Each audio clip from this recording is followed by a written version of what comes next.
we talked a lot last time, and Bernard thought it was important, and I think it's important to come back and discuss a little bit what we worked on the last time. But then I have some other things. Bernard, I don't know if we can change this for sure, but this is what I was thinking. One, we could review the core messages, the way that we drafted them from last time. To discuss the next step. So I have the core messages for the organization in general, but then there's messages still that we have to create for the programs, for presentations.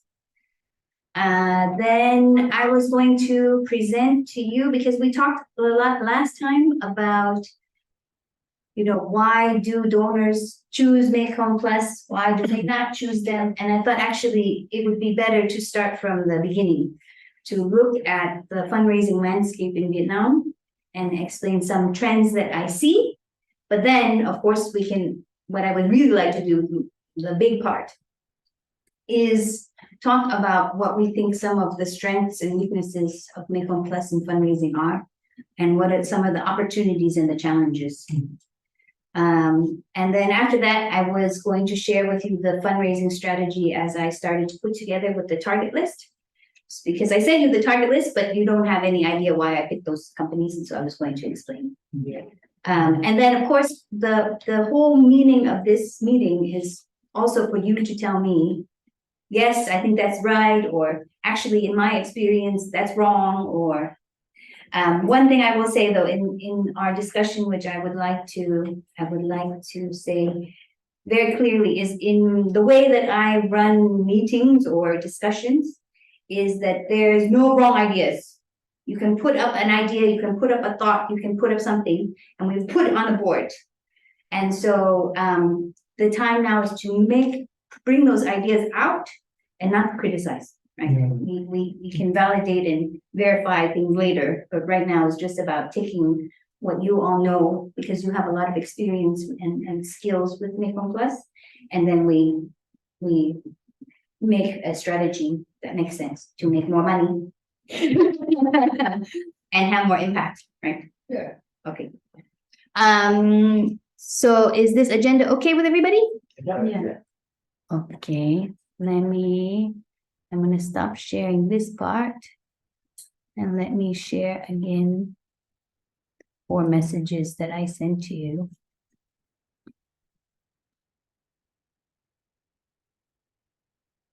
Okay, let me make it bigger. So when I drafted this, the idea is this is still kind of a draft, so we can change it as we go. But on one side, I put the core message, and on the other side, I put the idea behind it, or the reason why I did this, right? So last time we spent a lot of time talking about the mission. And so Bernard and I came up with, we thought that it would be good to have a short one for when you're meeting people, so that you don't end up saying, I'm from MekongPlus and we just have the short one, right? For the easy one. And then we have a little bit longer one. So for the short one, what I took from you was, we eliminate poverty. Not extreme poverty, not kind of poverty. We just eliminate poverty. That's what MekongPlus does.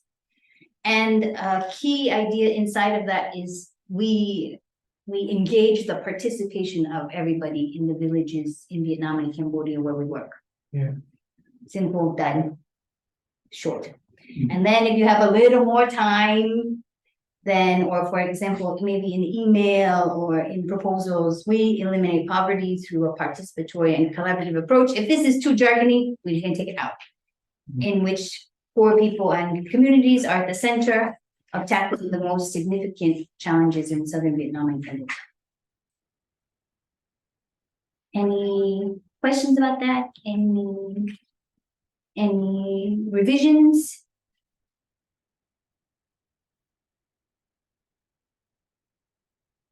I could say 3, 2, 1. Okay. And we can, of course, revise, change a little bit, but if we can try to stick with this most of the time when we introduce ourselves, it would be faster. Yeah. So the other thing that we don't have on the website or in the communications is that vision. Remember, we talked last time about mission, vision, and sometimes values. And so I drafted this vision. It can be changed, of course. But if MekongPlus is successful, what does the world look like?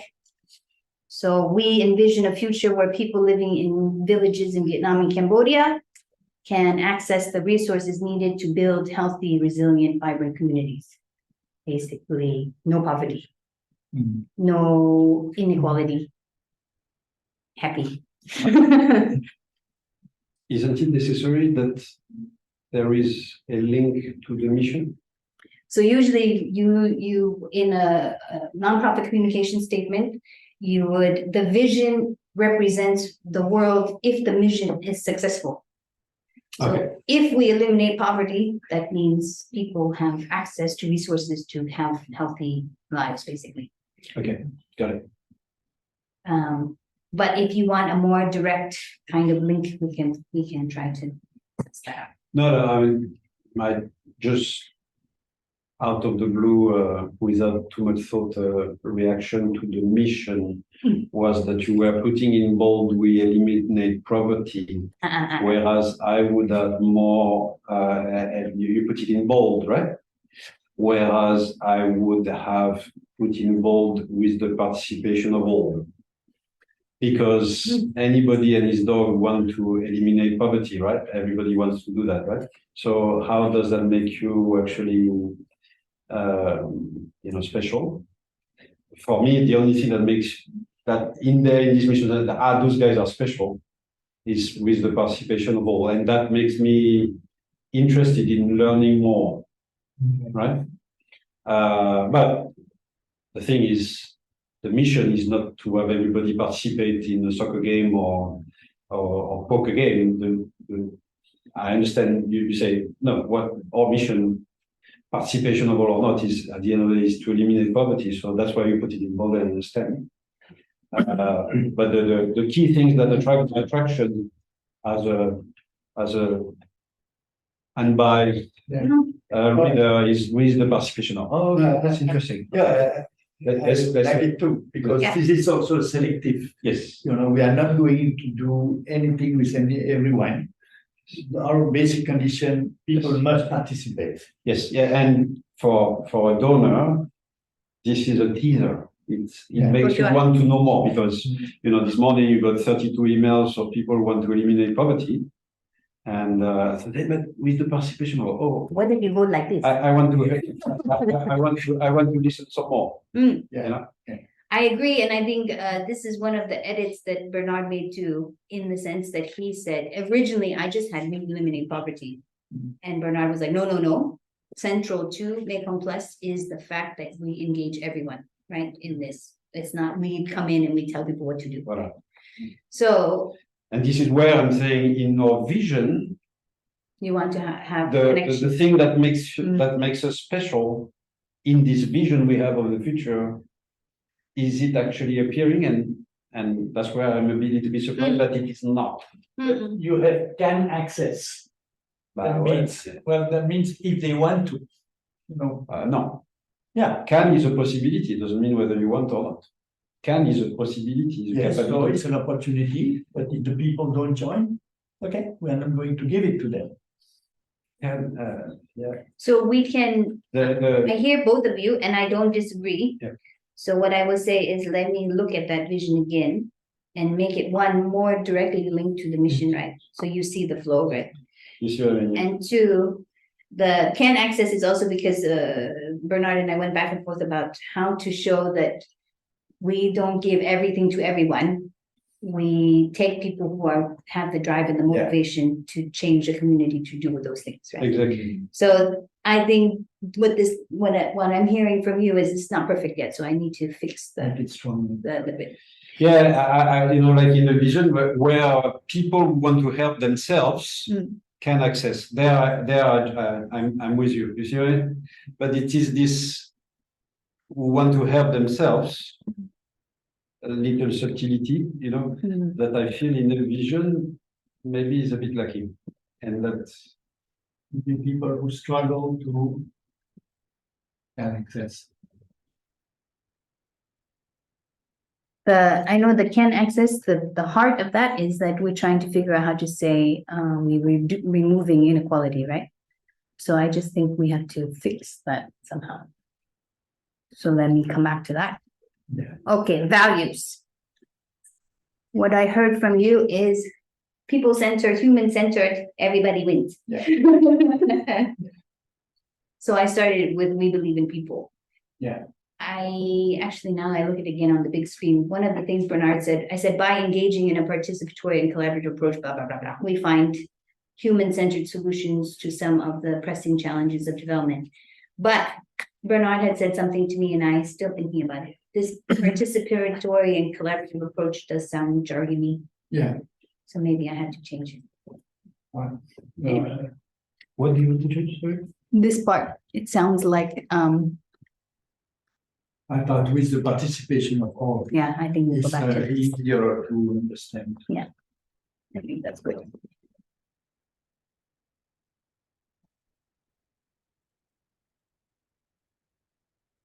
Then we believe in people. But I was, originally we talked about human center, we talk about people power. Then I also started worrying about politics. So then I took out that more I was worried about politics in Vietnam than anywhere else. Talking about people power. Yeah. Yeah, but okay, is this a big issue in Vietnam? I don't think it's a big issue. Sometimes I have had times people asking me, Why don't you just say we believe in people who want to help themselves?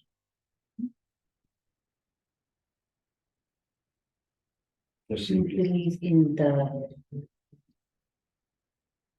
Sometimes too many words.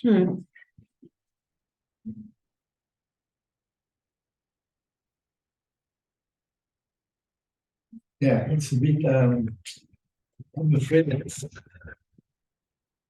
well, you think some people don't want to have themselves? Yeah.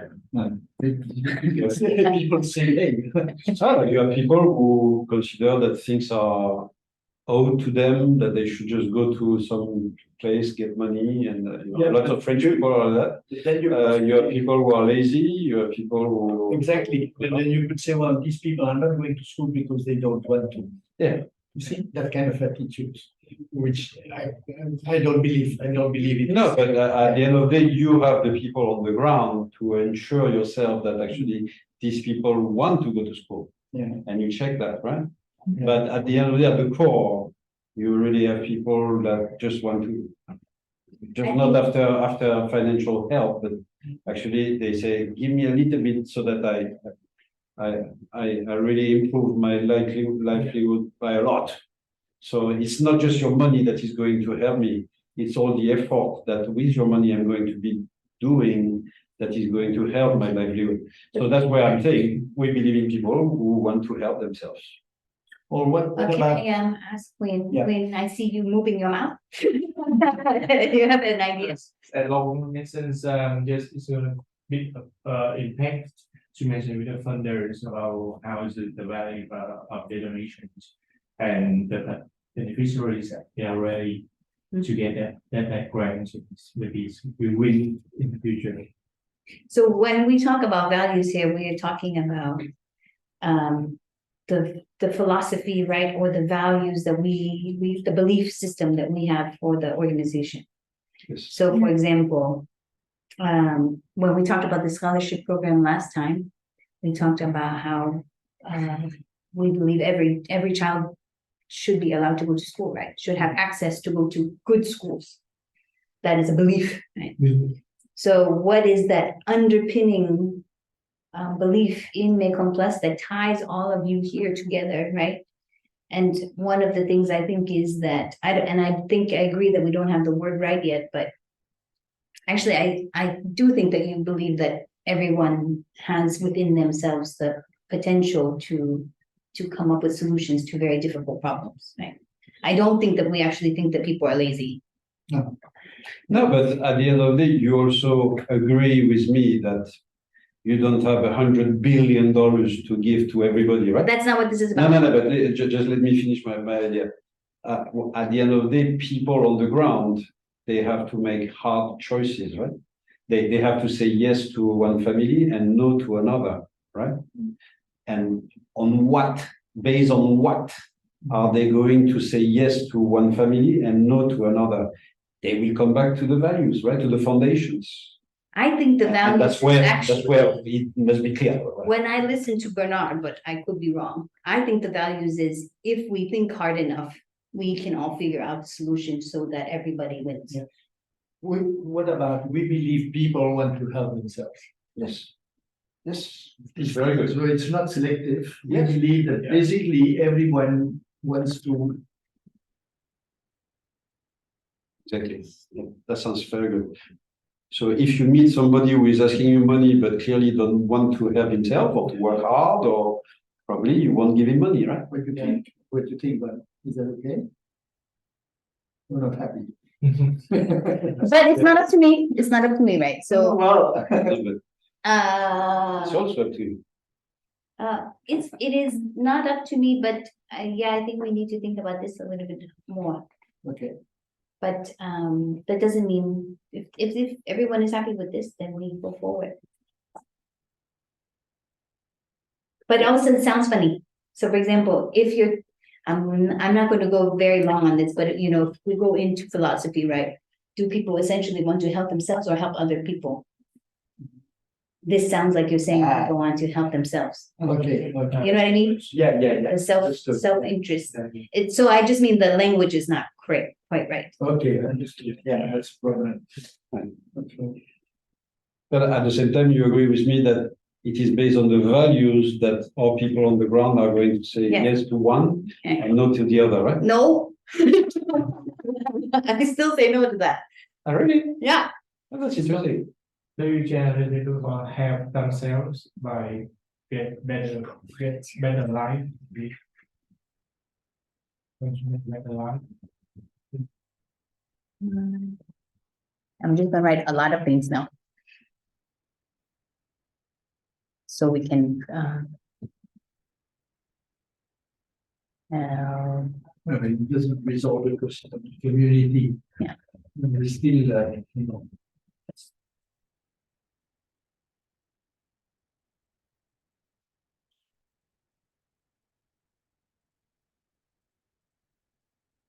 things.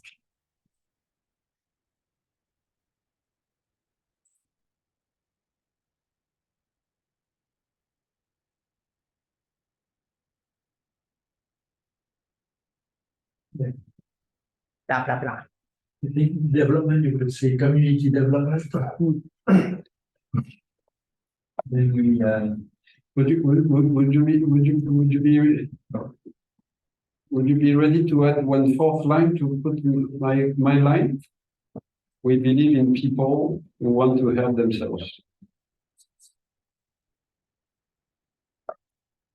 And we are there to help them. We are there to help them. That's an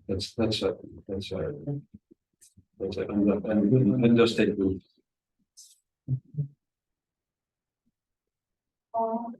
We believe in empowering people to break the cycle of poverty. Very good. It's exciting.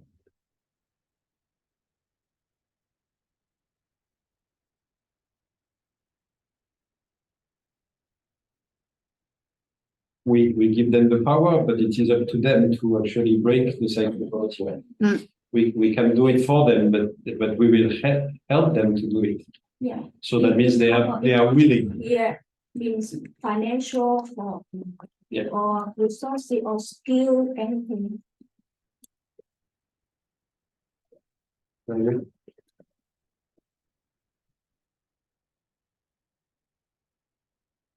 I like that. Ooh, we're getting closer. Do you like it then? I think we're getting closer. Yeah, so let me put it in here for, and then we can. Very good. Okay, the next thing on this list is one thing I thought is important is it's on the website, it's not on the website, it's on some proposals, it's not in all the proposals when I was reviewing who is MekongPlus and who is TNT, who is Yeah. Immune, who is CAO, right? And who is MekongPlus. I will explain it also from the side of like myself living in Ho Chi Minh City. I know TNT because I know Huyền now, right? I know Mekong quilts. I remember Vietnam quilts 15 years ago, right? But the relationship between them, I don't always Yeah, understand. yeah. Right? And so if I'm a funder and I want to give you money, and then you say Huyền is taking it for Bintong, then I will be very confused. So I think sometimes we need to make sure that that's clear in some of our core messaging. So this is what we came up with, just very simple statement. MekongPlus is it. One of the questions I asked Bernard when I wrote this was, is MekongPlus the parent and the other organizations are the kids? Or is MekongPlus like the umbrella? Or is MekongPlus the partner? Right? Like how do you explain it? And so he said very clearly, MekongPlus is the partner. And these other organizations are partners in the work that you do together, equal partners. Yeah. So we just need to make sure we keep saying those things. For me, actually, where it became the most clear was in the CAO financial statement. Bing, bing, bing, bing, bing. Partner. Okay. So I wrote it as that. MekongPlus is an international NGO headquarters in Belgium and France, offices in Vietnam and Cambodia.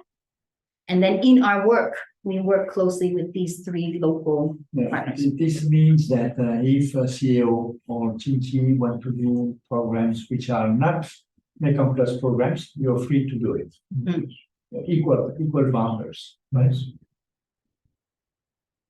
But, sorry, I'm going to play the devil advocate as usual. If I am a donor and I'm giving to MekongPlus money, Yeah. and that this money is diverted by CAO in Cambodia for a theme which I don't want to give for, how do I control that? You will not give money that you don't want to give for, because MekongPlus will only apply for funding. That CAO will be able to operate, and that we have this close relationship. Otherwise we will not apply for that. I will say it in other words, which is that, and this is what I've seen from the proposals, is that when MekongPlus is applying for money, they are very transparent in that proposal. Here are the steps of the project. Here are the partners that do the different responsibilities. And as an INGO in Vietnam, we can only do A, B, and C. TNT does D, E, and F, or CEO does G, H, I, whatever that's right.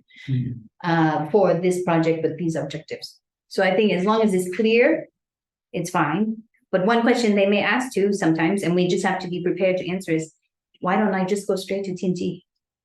Why am I writing this agreement with you? And I think the answer is you are an international company and you can only give that to an international NGO. It depends. Yeah, actually, if they want to go directly to TNT, fine. Fine. Perfect, no problem. Yeah. But at the same time, again, I'm playing devil advocate here.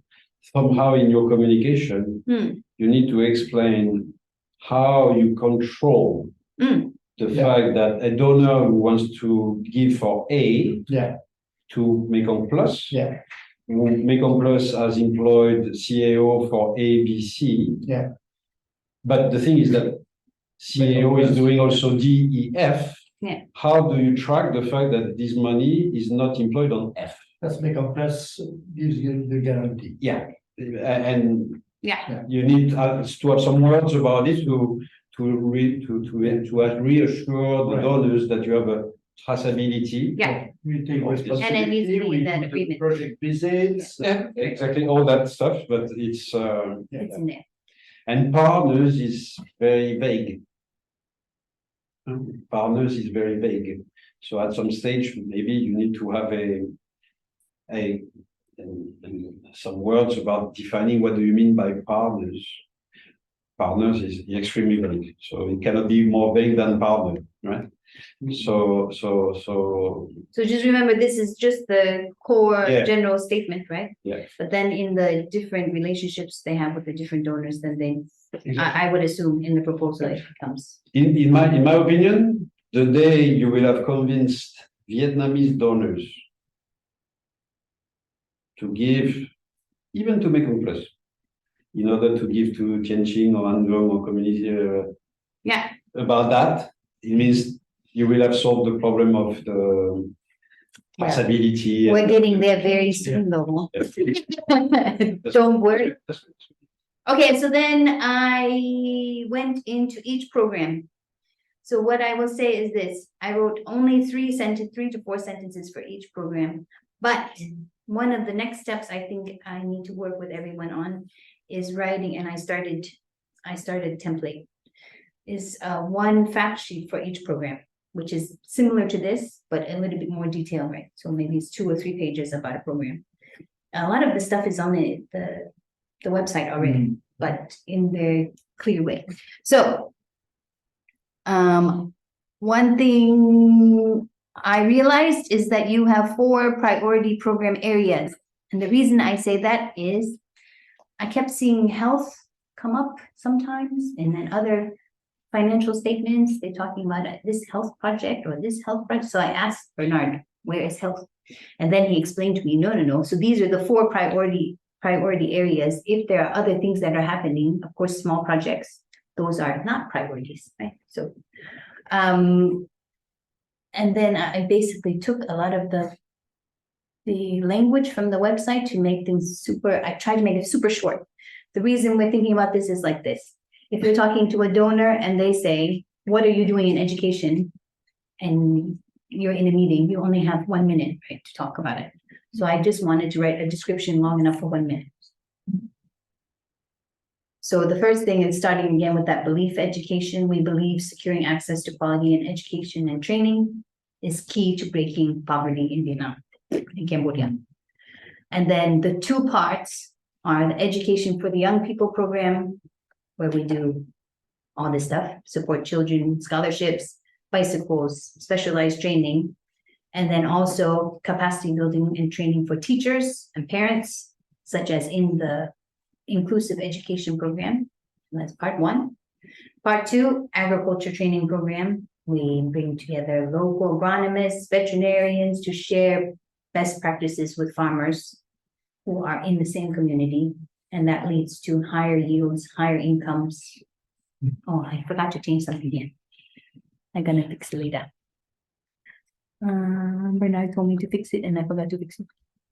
I changed that part later. And climate change. So I tried to keep it very simple. Microcredit is actually very easy. It was one of the easiest ones to write because everything on the website and in your proposals very consistent. We offer microcredit loans for often agricultural households who are excluded from traditional finance. So right away, the problem I can see, traditional finance is the problem. People don't have access, you give loans. And then achievement, we support over 7,500 households. And then there's 3 stages. 1, we support families with innovative training and sharing of good agricultural practice. 2, so then they can leverage that financing to improve their livelihoods. 3, then they repay. Easy, done. Refund rate 99.9. Cool. In each of these, you'll see that basically I want to make sure each program explains how you are eliminating poverty. So, Yeah. And then we have the environmental one. Impacts of climate change and environmental problems are causing more hardship for people who are already poor and living in rural communities. So therefore, we aim to support schools, villages, la la la la la la. And then infrastructure. This one was easy too. In order to build those healthy communities, we support efforts to construct and install a really important infrastructure. I see community too many times. So I'm gonna change that later. Roads, bridges, houses, latrines, and drinking water systems. Done. And then I wrote 5 capabilities based on the conversation we had before. You are experts in community development. You are really good at connecting poor people to services. You have trusted local teams. You are efficient in your money. And you have unique area expertise in Vietnam and Cambodia. So when people say, why is MekongPlus different? Done, fine. I see a face. You already looked at this, Bernard. Oh my gosh. And then I wrote achievements, just like some top things to say when people ask, right? How many people you support with scholarships a year? How many children with disabilities supported with inclusive education? How many farmers trained? Just easy things that we can start to say when people ask.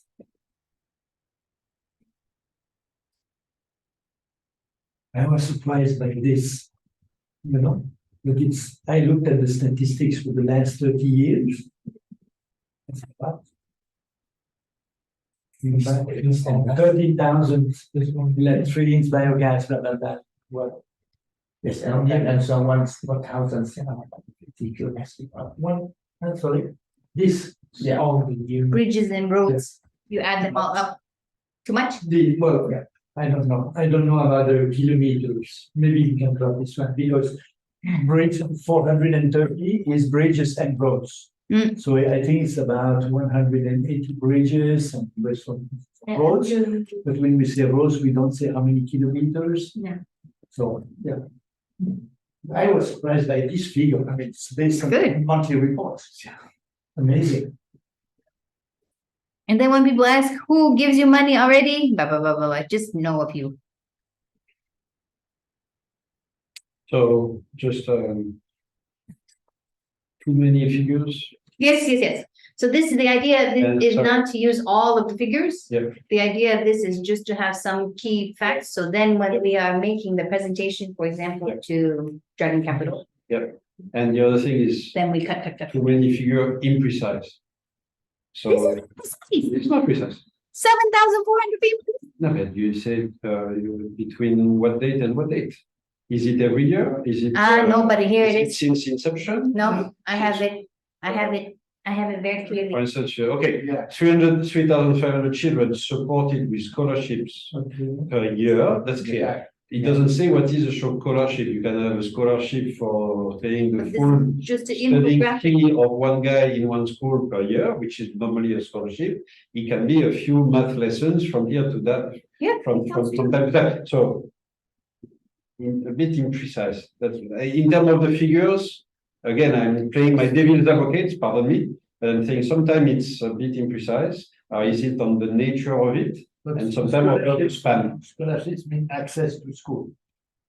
It's not improving the school. If you say so, I don't know. Just reading this, I don't know. I don't know, when we say scholarship, I think we mean access to, right? Yeah, If Yes. that's the case, fine. let's say I have, I remember we said, private lessons for children. tutoring. That's different. Just different. Okay, so I don't know that. So for me, when I read scholarship, I remember the private lessons. So So here's the thing, No, this, it might be access to private lessons, but the scholarship is access. then it's different. but also the purpose of this, right? Again, is for fundraising. And so if I am meeting people for the first time and I am only going to give them the surface level numbers. When I have my second meeting with them, my third meeting, and I get the money, then of course I will give them more details. But if I'm just introducing Open- 5 minutes in the elevator. Yep. I gave 3,500 scholarships this year. Yeah. Give me one more. So I do agree that it has to be precise in the sense that once you saw the number on the floor, right? Here, maybe we should say in 30 years or what? Yes. Since the beginning. And the same. 1980. Over 30 years. Right. So that's much better. That's much better. Yeah. And for a specialist of bridges and roads that I am, I can tell you, that means that you're building 13 or 15 bridges per year, Mm. which is huge. Yeah. And bravo. Yeah. But then at least me as a potential donor, Mm. I get a sense of value of what it means, Yeah. you know, of quantum, you know. Any other? Here, 7,400 and above 7,500. Yes, It has to be the same. uh, Either is okay. we just have to be consistent.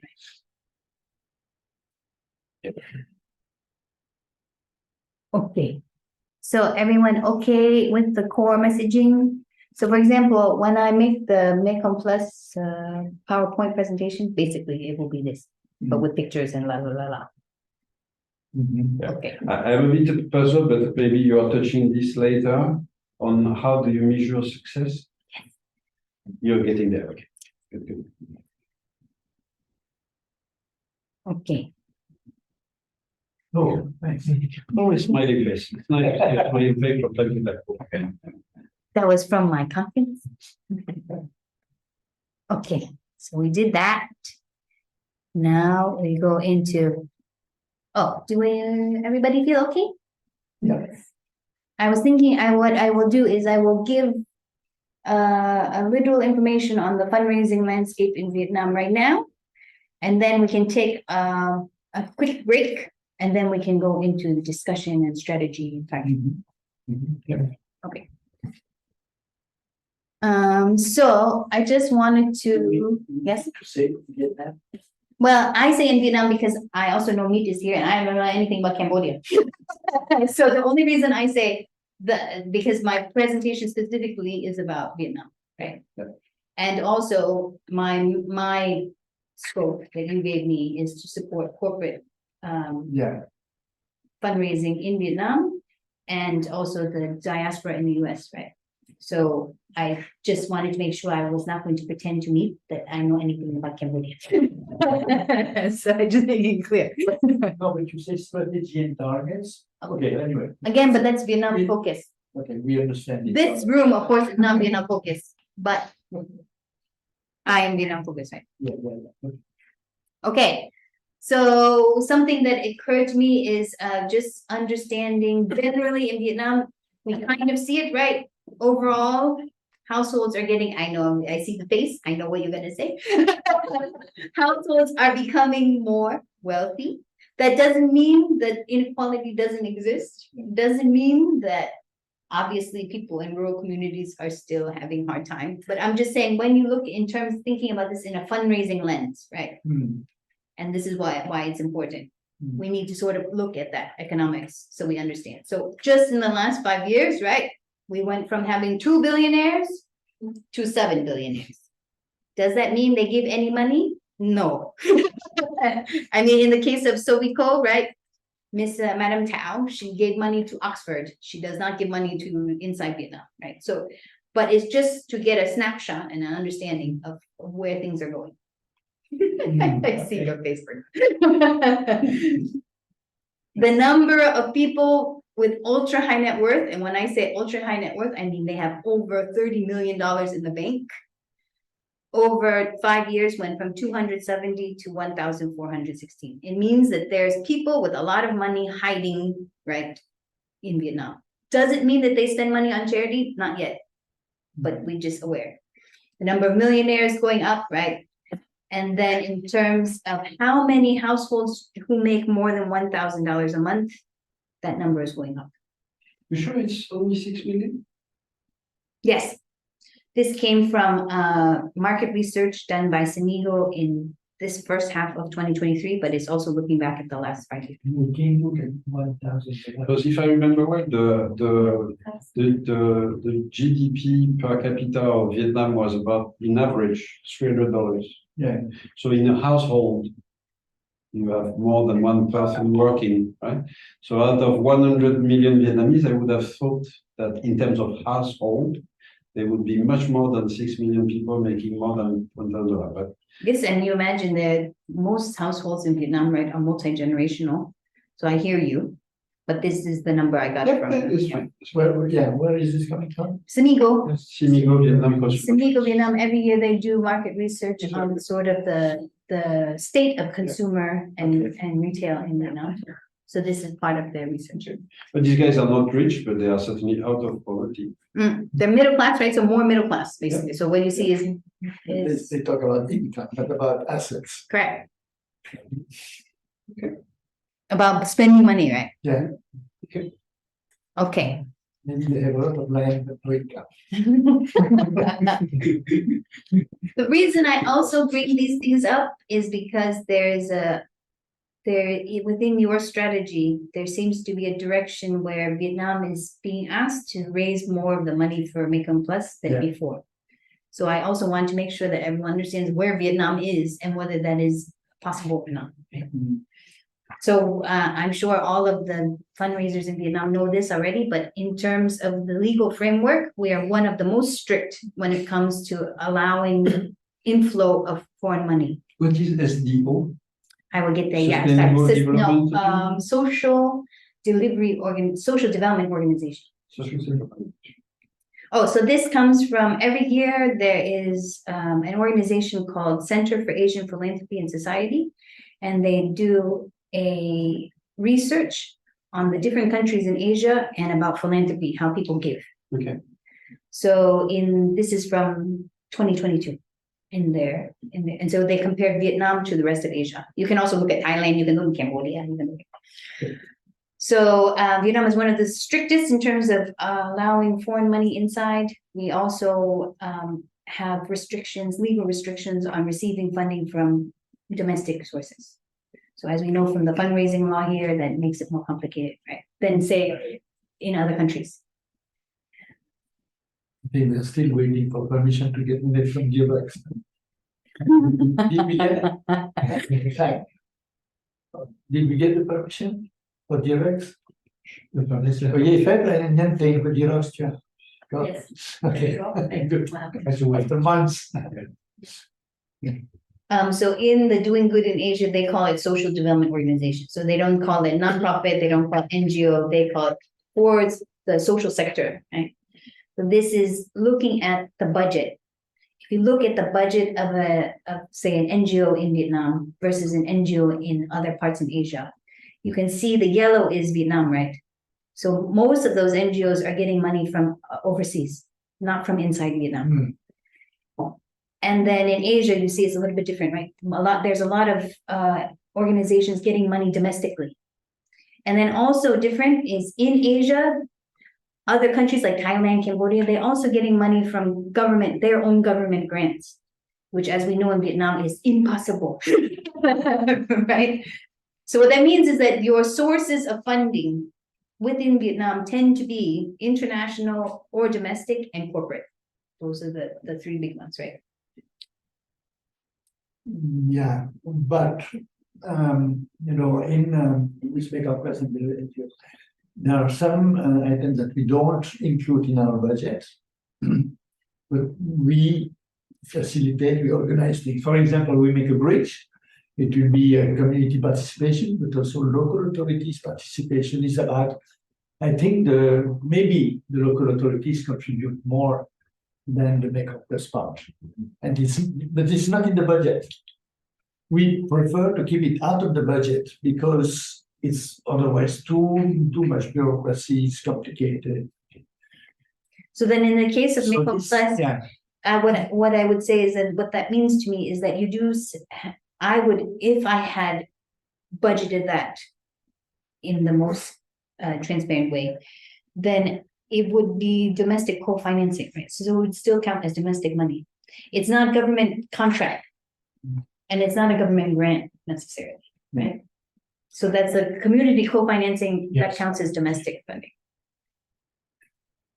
And so just in terms of the landscape of NGOs, right? Yeah, okay. We can just to understand, because this is very disturbing, for if you talk to donors in Europe, say, why is the government not doing anything?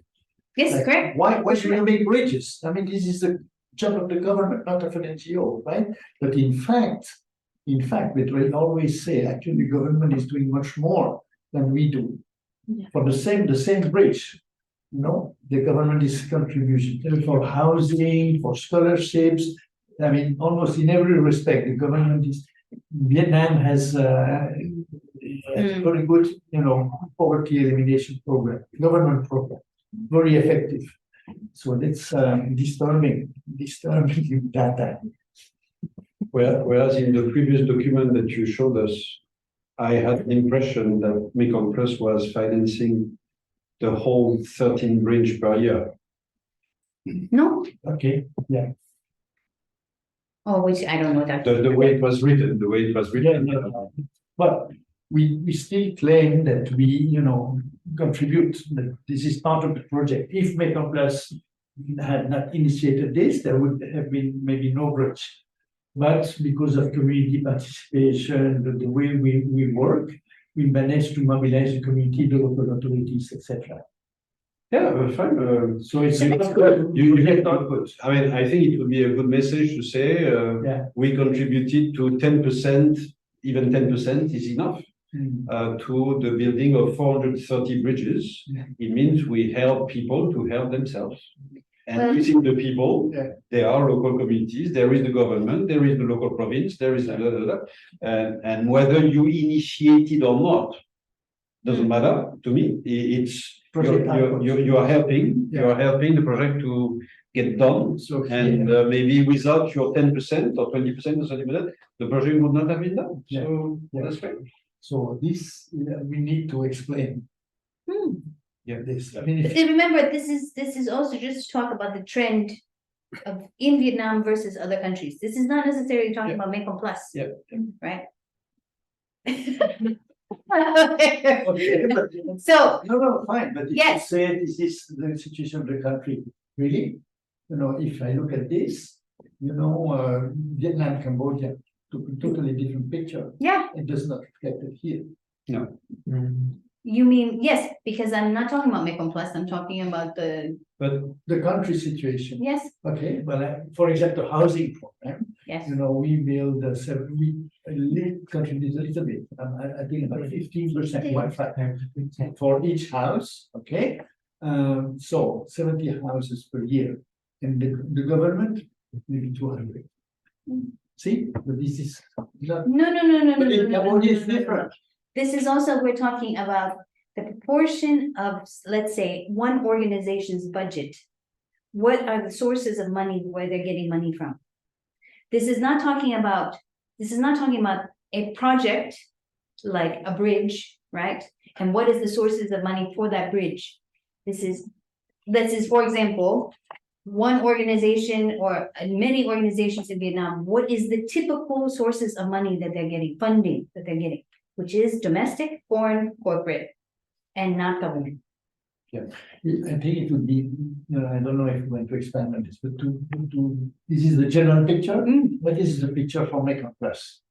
Sure, but this This would is, be quite but interesting. this part of the presentation is not about MekongPlus.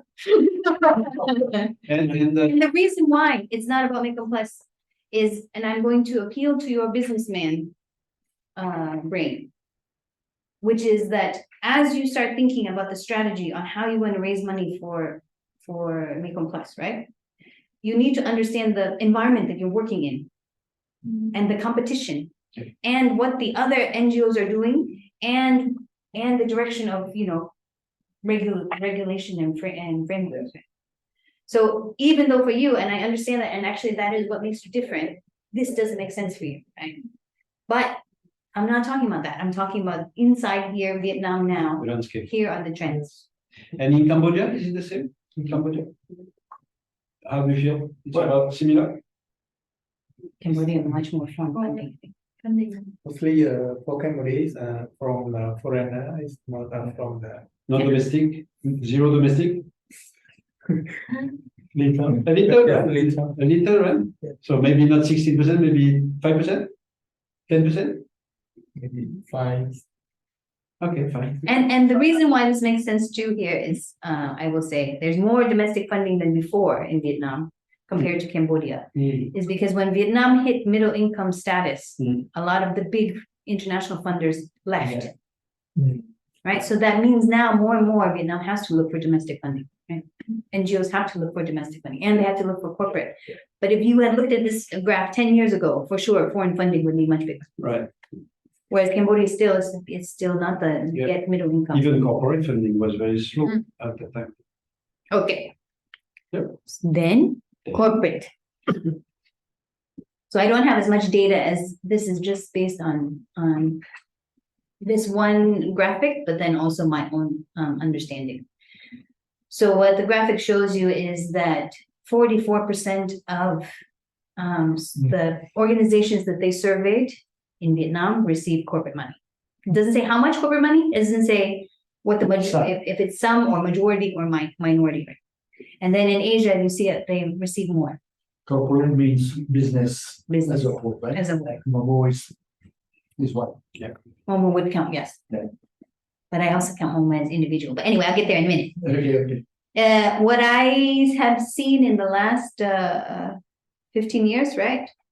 And I know all of you already know this from your work, but international corporates are different than Vietnam corporates in terms of fundraising. International corporates, they have a lot of branding, a lot of marketing requirements, right?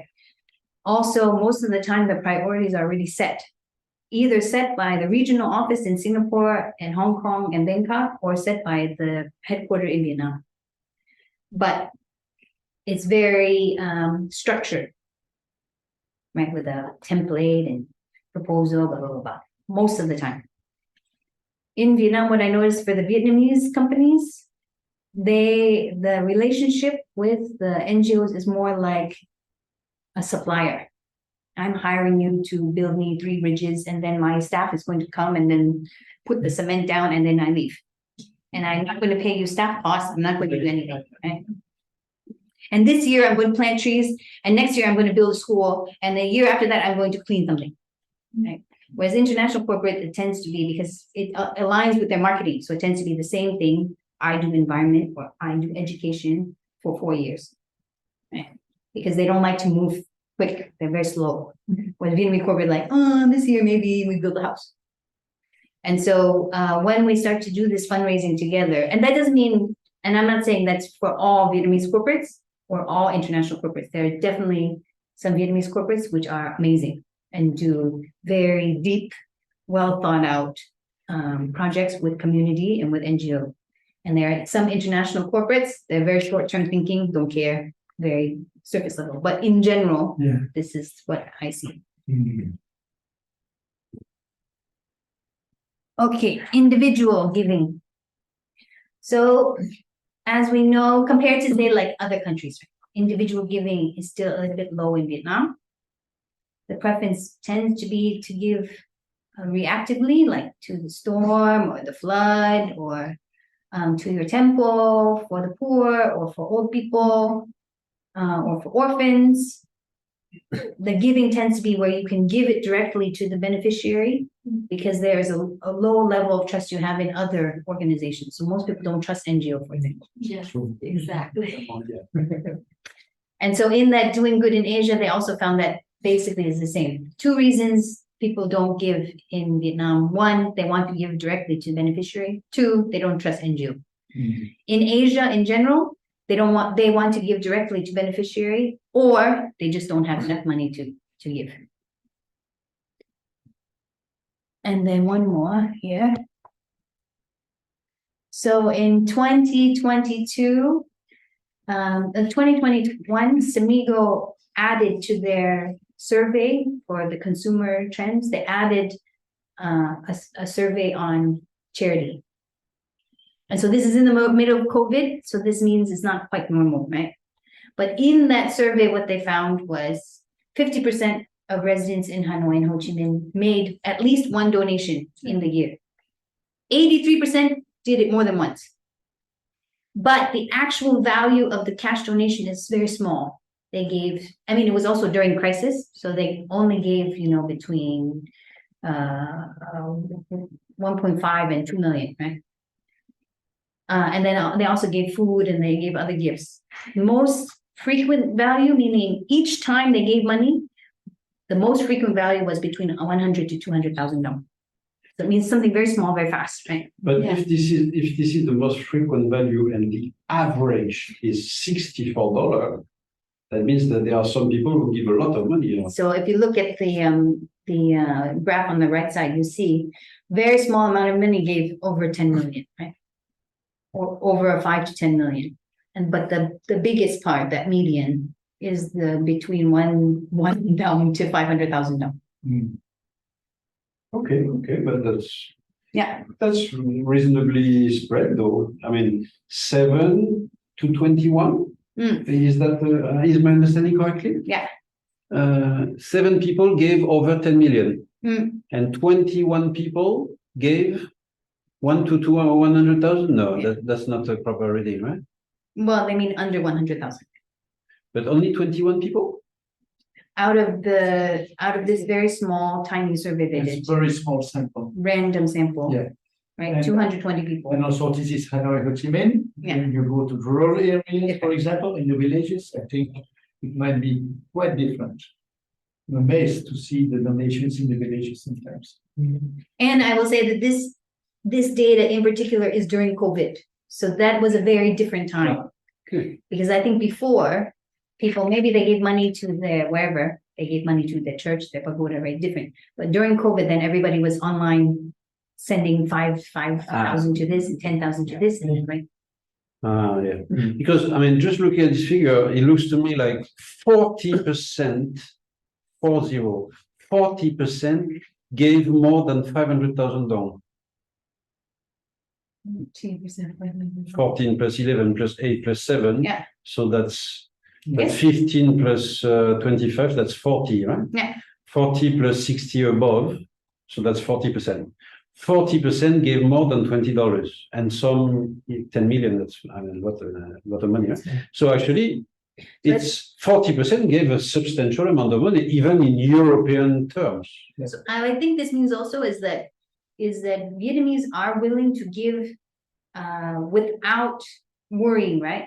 Up to 500,000 dong, right? Just give within Ho Chi Minh City and Hanoi, so urban community, right? But then, yes, you have some very savvy people who are starting to give at bigger amounts and being very strategic about it. But it's still a minority, but they're there, right? Yeah. And so that is a positive. In general, this is a positive trend. This is self-reporting, right? Self-reporting.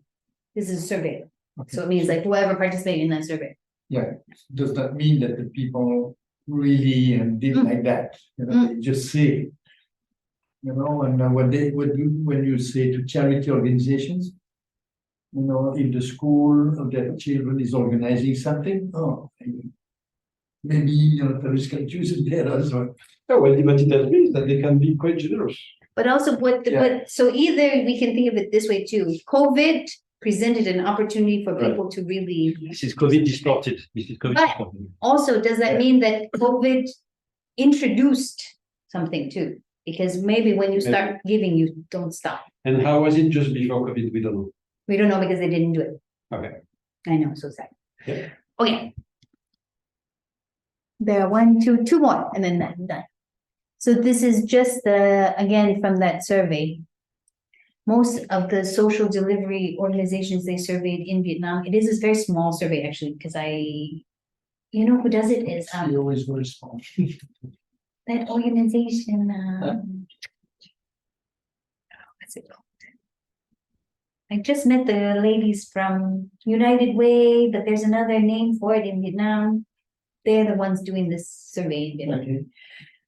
So most of the organizations they surveyed work in community development and education. And then just some small information. Again, similar to other NGOs, most of the staff is female. Yeah, okay. But today we are 60% male in the room. Your math is super fast.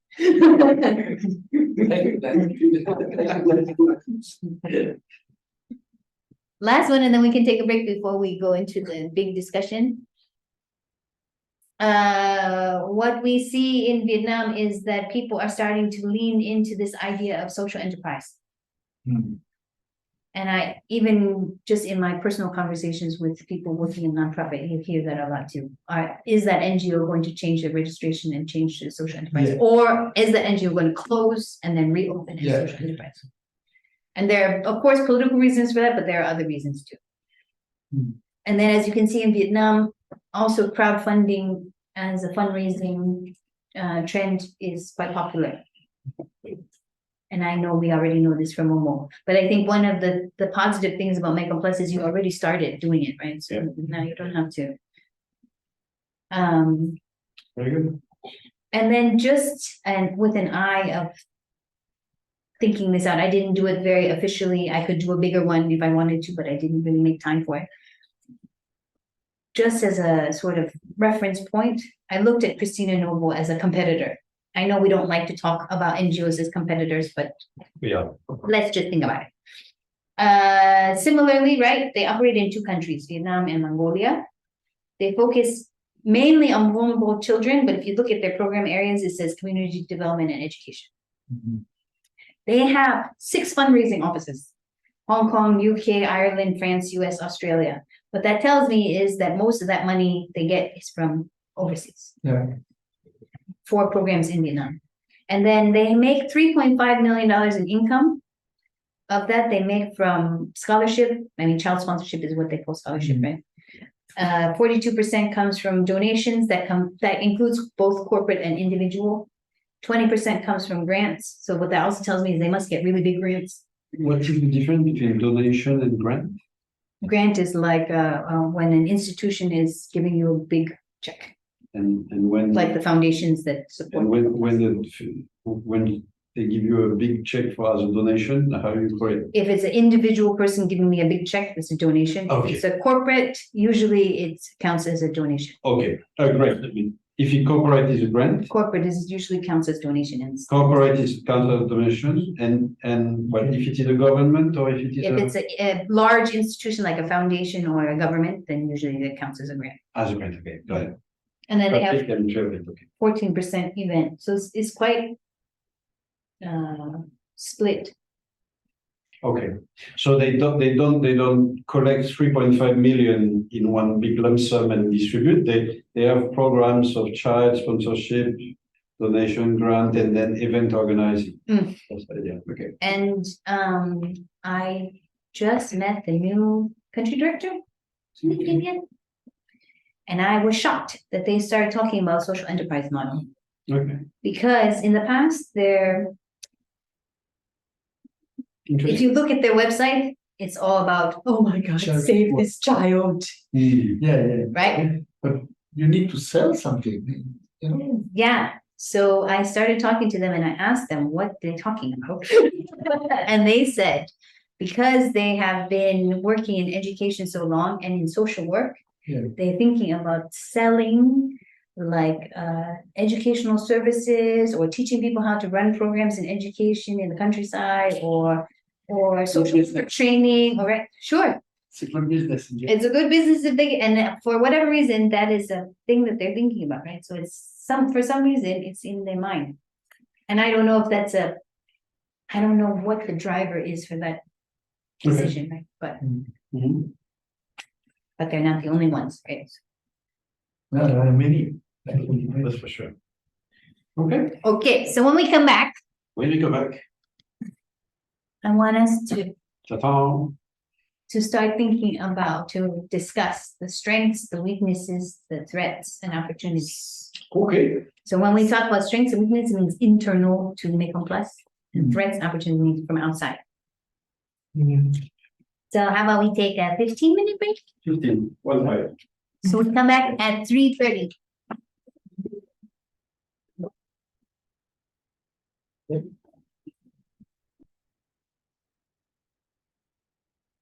Freezing, then you blah, blah, blah, maybe you're not efficient, maybe we stop the loans. Yeah. Okay. But consider that, if you stop the loan, these people will borrow from the lenders and it will be very expensive. So we should look at the income impact, but we should also look at the expense impact. People spend less thanks to the microloan. for the same level, kind of, same economy, family, economics of that family.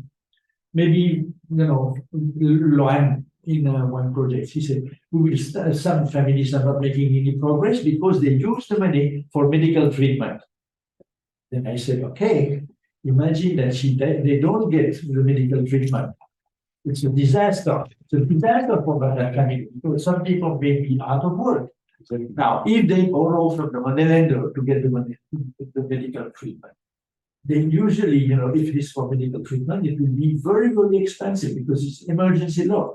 Might be more than 10%. Okay. So in this case, I think, no, we continue the microcredit. Okay, income, no increase. But Yeah. and we will have the people safe. So I think, we need to rethink a little bit about the microcredit program. Yeah. In a way that is understandable also by the funders. Yeah. And for us, it's very good, extremely good, because when we have money, this is our insurance actually. Today we have more than $1 million in loans in the communities. So that's our insurance. Tomorrow, no funding, but we still get the refunds every month, about $100,000. It's good that if we can spend more on microcredit than on scholarships. Okay, let's move on. This question for you to think about, that we need to rethink a little bit about our policy and our priorities. We have another effort to evaluate microcredit frameworks. It's not only based on the income only. Yeah.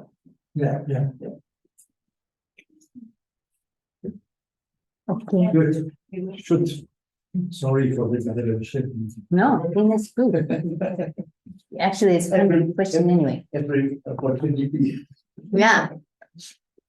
So, after talking about sort of the fundraising landscape in Vietnam, some difficulties, some opportunities, I wanted you all to think out some of the strengths and weaknesses of what you think MekongPlus is doing in fundraising, and then also some of the outside MekongPlus, what some of the threats and opportunities are. So this is your moment now. I talked a lot already. Well, you tell me actually what you think. What can be improved? What is really strong right now, right? I think maybe we start with that, but Firstly, the relationship with the local authority. is what? Strength? Yes, strength. How is that a fundraising? How is that a fundraising strength? They create an opportunity for us to Yes, receive. their clients, their funds will be run as well when they work with us. Please speak to Vietnam.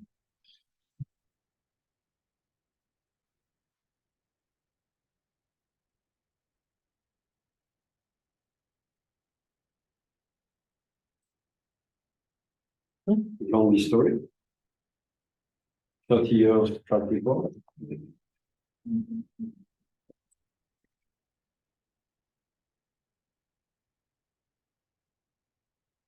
We have human resources, people who are enthusiastic, very, Great team. yeah.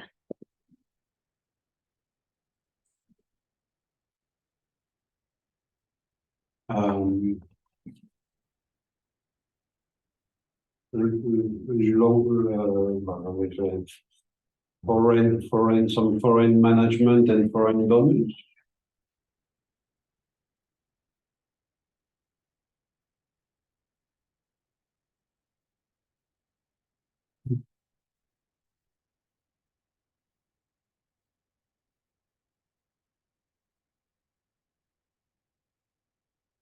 Sometimes we have good impact. You listed the 5 strengths before. Mhm. Right? Yeah. What were those things? Yeah. So this is what we had the track record, right? We have the efficiency of money used. Yeah.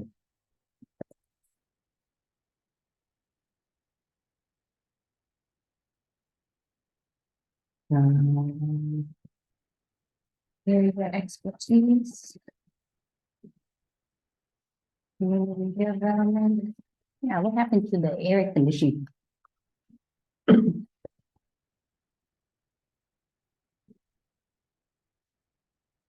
We have local team. Ah, yes, that's right.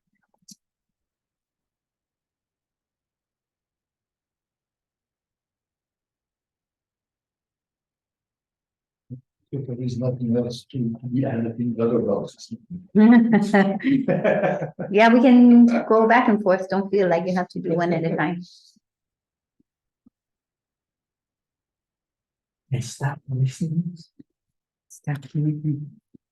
Right. If they say no, then we're in trouble. Sunday meeting.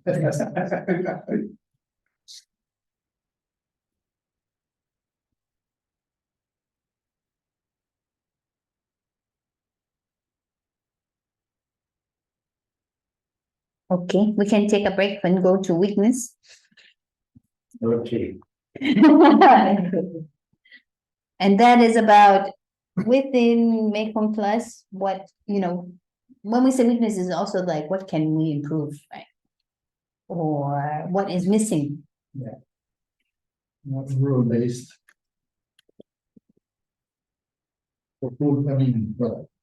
Difficult connections with the business community or with family members. Because we are rural, we are far. English so slow. We don't go to the same restaurants and that sort of thing. We are not part of that community.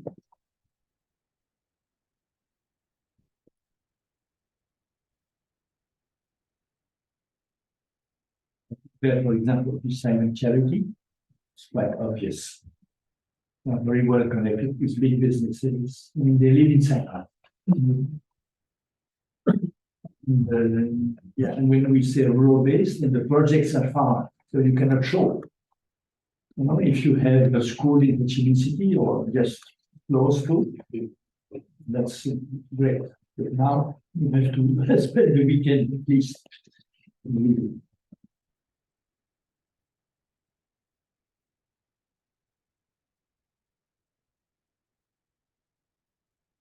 What else?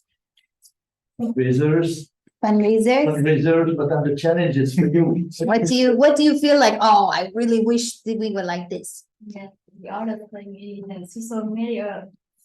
Many donors said that we do a lot of things, but we don't see it in our system.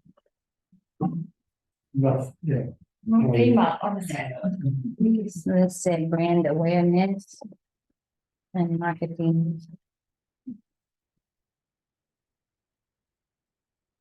Like a KPI. Big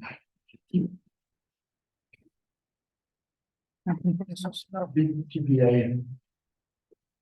What is KPI? That's what you were saying, right? We It's like if you don't. we miss have, like, an indicator objective, right? that So shows business, we that call shows it, how well we've done or how poor we've you done. have to get 12 donors by this day, or next year we have to have 3 events, so it's unclear or lack of. But for an NGO, what KPI of an NGO? This means the indicator of achievement of each project. Well, it can be for each project or in terms of fundraising, right? But you can raise. It could be. No, not necessarily. For instance, I'm always sending to Bernard this NGO in France, which is very famous. What's the name? Le truc de Coluche. Resto du Cœur. Resto du Cœur. Resto du Cœur, basically, they call you to donate money, please give money, please give money, please give money. And basically, their KPI is this year, we gave 125 million meals to eat to poor people. Finish. And last year, it was 85 million. So this year is plus 40%. Wow. Yeah. Thank you, Mr. Donner. Give me more. If you give me more, I can give more meals to eat to poor people. Yeah. For sure. So it's not money. Yeah. It's result. It's measurable result. More weakness? Long-term, what we do is long-term impact. Meals is immediate, but we say when, meals is this property, we're there for 5 or 10 years. So I'm gonna say, for lack of a better term, since your programs have long-term impact, it's not as sexy. Well, it depends whether I come back to the point that was right. It depends if you have KPI that measure your long-term impact actions. We are just doing brainstorming now. You're still recording, right? Yes. Ideas go up. Yep. More weakness, come on. Right.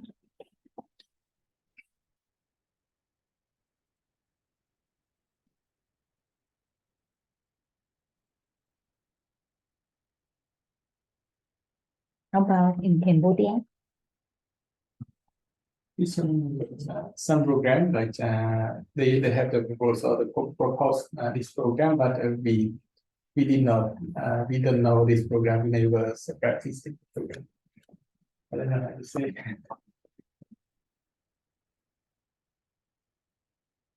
You mean the project type, right? Yes, we mean some project we begin over our capacities.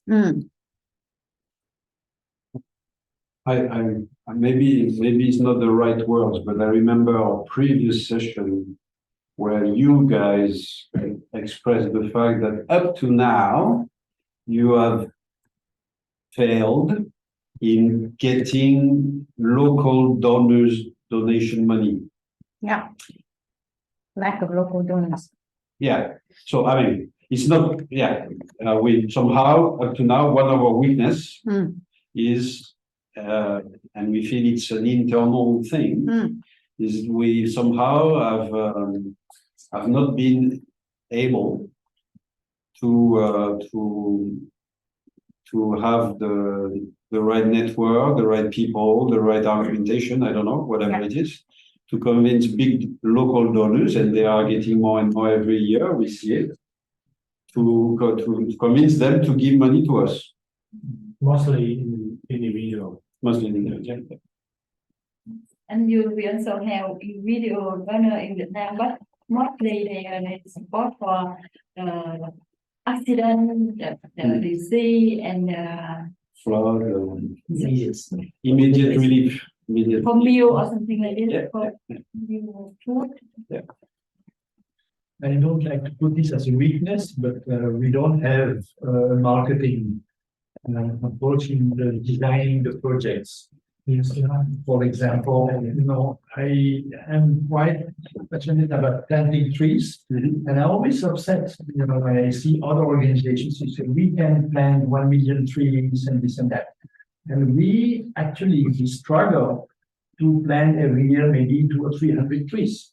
Why? Because we think that planting a tree is not a problem, it's keeping the trees alive, maintained. But we are too sincere, we are too honest, we don't have this marketing approach.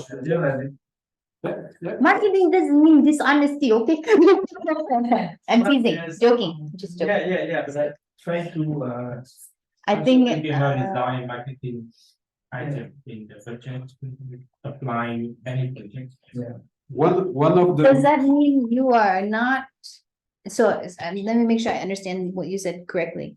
You mean that in approaching the donors with something like tree planting, you don't have the right No, pitch, or they ask you for something that they think is good and you're too honest, you say, that's a stupid idea. maybe we are failing to raise money from CMA CGM, okay? Because they want us, you know, CMA CGM is container company, so one of the number 3, number 4 in the world, shipping. So they want us to write a proposal where the PNL will be positive within 1 or 2 years. And we say, no, we cannot do it. So we refuse to do it. It's, if you can do it, but we cannot. So I think we are too honest right from the beginning. It's good. And I think our priority always is, I think it's project, I mean, what is the best for the people, for the project. We are not designing projects for the funders. So actually, this is where, That's this is a very good one. Yeah. So, Big one. hold on, I think that's a better way to say it.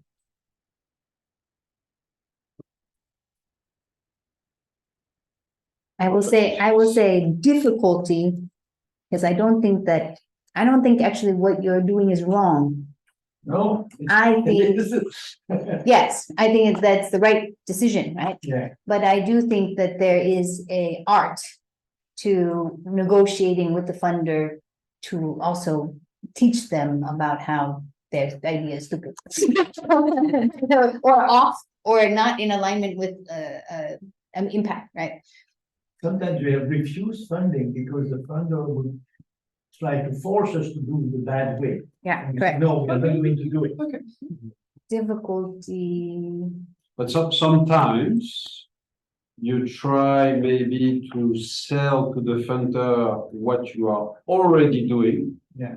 And absolutely want him to agree to what you're doing is good. Maybe he doesn't. And maybe he would be ready to give money, but for other projects. Alors then comes the thing is, are these other projects in line with your values or not? Okay. And maybe they could. Yeah. And in this case, Then you would have to start from a blank sheet That's okay. to design something that will suit him. Yeah. That's right. That's right. Yeah.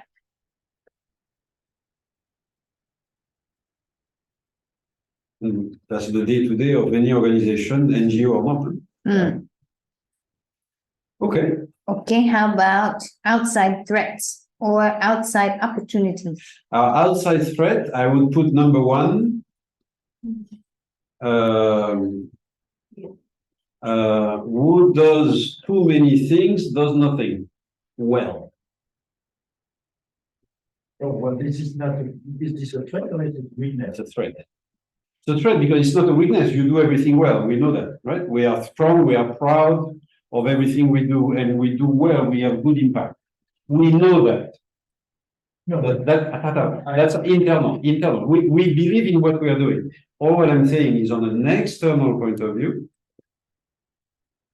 if people get confused in looking at the activities of MekongPlus saying these guys are everywhere and anywhere, at the end of the day, they may be worried that actually, in terms of education, in terms of environment, in terms of it, we are actually the best. If I only want to give to education, and I see that MekongPlus is all over the place, I worry that actually in terms of education, MekongPlus is the best. this for me, excuse me, for me, it's not a threat. For me, it's our weakness is we cannot articulate well why we do these different things. You can put it where you want. So. For me, the threat, for example, is the war in Ukraine. This is the threat. One second, External. one second. It's We, different weakness. wait, 1 second. C'est pas grave.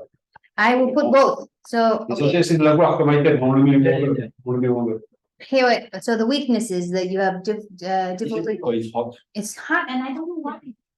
I've tried to increase 31 degrees in the room. My God. We turned it off accidentally. We think too much. Okay, Thank you. it's part of my workshop. Turn the heat on until It's part of your it's like sauna treatment. hot yoga. So difficulty communicating the variety of programs, right? Okay, but then in the thread, I put that competitors who have more focused programs are easier to understand and to support, right? Yeah, that's what I mean. Yeah. And then the war in Ukraine, why is that a threat? Funds are going there instead of going to Vietnam. People tell us, sorry, you know, existing past funders tell us, sorry, now our priority is refugees. Absolutely. In Europe? Yeah. But I could say, rise, just Africa. Just you put one item, Africa. Basically, they are developing. I mean, their population is growing at light speed, and of course, their infrastructure is not following. Their economy is not following. So the poverty in Africa is going to go exponential. Scaring Westerners with refugees. And then in reverse, you have Vietnam developing like hell. Yeah. Great economy, billionaires times 3.5, right? Yeah, that's right. Who wants to give to people who are rich already? Right? And in Cambodia, maybe, I'm sure it's the same, right? What about the environment? Is this a threat? For fundraising? Because, you know, our programs are, you know, just 100% focused on environment issues. And Yes. many people say, sorry, but we will only give to programs focusing. Yes. I personally, I wanted to raise this one in the opportunities. Oh, so we can put both, so cause specific issues like climate change, for example.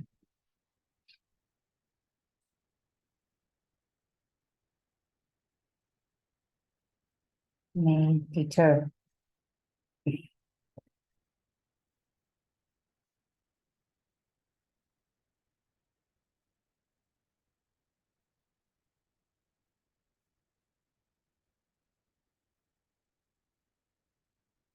And then also here. Well, you were talking about climate change specifically? Yeah, basically, there in opportunity. Why do I say opportunities? Is that I feel that, and I'm referring to Dirok's report that was floating around recently, which basically identified that Vietnam practices regarding plastic is terrible. And actually many people are using Vietnam as a dump place for their wastes, so that actually plastic waste is a big problem in Vietnam, right? And plastic waste is something that appeals to foreign people. They feel bad about polluting the world with all their plastic. So when you tell them we have specific program against plastic waste pollution, okay, listen to you. Yeah. But now prove me that what you're doing is actually having a better impact than plasticwastengio.com that I saw on the website, right? But at least the door is opening. Say, you want to talk to me about plastic? That subject interests me. Good example is Celery. You know, we were about to fail that in that funding, 40,000 plus. And the moment we said that we are making houses with recyclable panels, they said, "Boom, okay, We like it. the problem now we have to implement." That's okay. That's an opportunity. It's just an opportunity. One more choice, I think the Vietnamese regulation for Oh, very good point. Very good one. You have also issues. Yes. Political situation in Cambodia. Is it a threat or is it an opportunity? Threat. Why? I think it's both. Sometimes you can make us Because from the way you talk to me about this, you are already actually set up. with MekongPlus outside, you guys inside, you have everything in order to answer positively to this regulation. Right? So in fact, it's an opportunity because you are going to do better than the others, right? That's Negative in reality. But she is saying she had to wait 3 months to get $50,000 from the UN Foundation. How do you explain that? I think it's not, it's, How do you explain that? Not yet, Fiji now is also same, the same problem that until I think it's corruption. Yeah, take the Corruption away. is success. it take All about this 3 because of corruption. Why? Because of corruption, the government is, bureaucrats, they don't dare to take decisions, and they promise to take it in 2 weeks and finally take 3 months. Okay, and then the funders, This is not Vietnamese regulation. No, but this is it is a government campaign against corruption with high profile people being arrested. So what that means is that Okay, now everyone in government is scared, so Oh. they don't take a decision. So like you put in a permit or a license Oh, I see, application, okay, and then they go, I don't want to look at that right now. Everything is stopped. okay, now I got it. Now I got it. He changed the report. Wow. I said, you have to say that the NGOs will become more vocal Yeah. on the threat, and we said, we are going to scare funders. Yeah. We don't write Right. people. I was really shocked, You see, is this kind of influencing our attitudes. Okay, I like the last point, political situation in Cambodia. It looks like it will never, that will always be part of the landscape. Well, so for example, what's interesting is that, when you talk in the business community, for the longest time in the American and European chamber, they would say one strength of Vietnam is the stable political situation. Yeah. And then this year's the first year where everyone's like, well, maybe not this year. Right?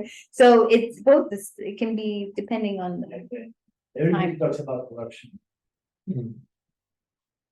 Huge. And it is a threat too, in the sense that a lot of those big Vietnamese companies, which were starting to spend money on things, charity, on other things, right? Now they do not want to be seen as wealthy because it's the big companies who are being put in jail, right? So they're trying to not to show off. Whereas like 2 years ago, Novaland gave money everywhere. Novaland gave money to Saigon Children's Charity. They gave money to all these NGOs because they want to be seen, right? But now Novaland is like, whoop, we don't have any money, no? Yeah. So it's Yeah, okay, got it. more opportunities? How about opportunities? social media diversity. Social media diversity. What do you mean? I mean, we have a lot of channel That's great. That's really good. I think, again, I refer to the Xerox report. There is plenty of diaspora, Vietnamese diaspora that we should tap into. Yeah. And then there is Japan that is sending a lot of money, in fact, with an average donation of $250 per donor. Right? So that's a lot of money, right? In average. $250, that's how many million? It's 10 million? Yeah. So we are in the higher range of the donors, right? So the Dallas report was talking about Belgium, France, America, Canada, and then Japan. It's not me who talked to them about it. They raised Japan as why don't you talk to Japanese, because they are doing a lot of money. They are sending a lot of money to Vietnam as government grants, but also Japanese individuals have an habit of giving, especially the elderly, and they give a lot. What do you mean, private people? Yeah. With government, Japanese government money is impossible to get. Yeah, of course, but government money, $2 billion Yeah. per year. Yeah. Since 30 years Yes, so, is coming to Vietnam. yes, but not to us. Okay, fine. Not to us because they want buildings. And we But don't- wait, No, but- you're just talking about opportunities that are external Exactly. I to don't see that's an opportunity. If the So- private, yes. what we are, you know, the rule is ideas go up. Yes, so let me just give a taste of the opportunity because you don't get it. So I just want to give you the taste of it. The Japanese, they follow their government. If their government is helping one country, when somebody say, do you want to help this country? They will follow.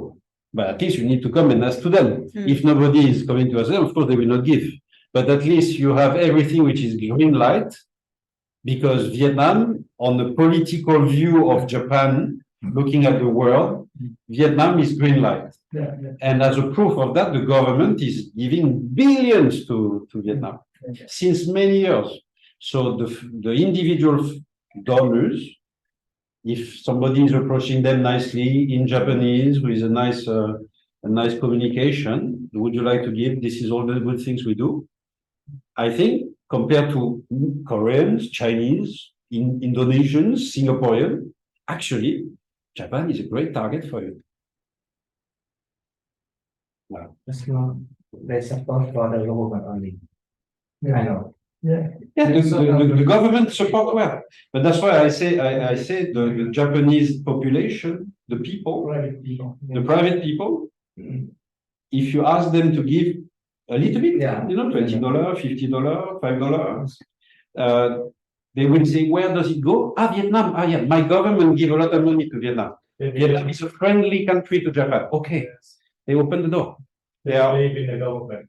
So They decide to one donate. example is slightly different, but just as an example in terms of whether it's an opportunity or not, right? Is now Vietnam makes a lot of Samsung phones. So first it was Samsung, right? Coming to northern Vietnam for manufacturing. But then what that means is that you have a lot of Korean supplier companies, they follow Samsung to Vietnam because they have to make the parts that will go into the phone in the big factory, right? So then what that means is that Vietnam won money from Samsung, but then also won more money from Korean companies that were following. Yeah. So we follow the opportunity that he's talking about. He's saying, if Japanese money, government money is going to Vietnamese government for more stuff, then there may be other entities or other parties that will come to Vietnam and start looking for things, right? That for now is just an opportunity. It doesn't mean we know how big the opportunity is. It's just Exactly. there. To explore. And Japan is the number 3 or 4 economy in the world. They are very rich. Yeah, so you don't need to go to Belgium. You just need to go to your big neighbor, which has an economy which is 10 times the one of Belgium, and ask them money. Fine, but you know, Actually, I have one question about that, because this year, as an opportunity, right? This year is the 50th anniversary of Vietnam with many European countries, Netherlands, I know Australia is not a European country, Italia, Belgium already passed it. last year. Yeah, because there's a lot of things around that too. Canada is this year also. Yeah. Okay. Any other opportunities that anyone can think of? Okay. What are the other opportunities? Oh, what about in terms of threats or opportunities in Vietnam? I don't know how it is in Vietnam, so I'm asking the question. Are people worried about the economy? Like the global economy, US slowing down? Does that affect Vietnam? Yeah. Okay.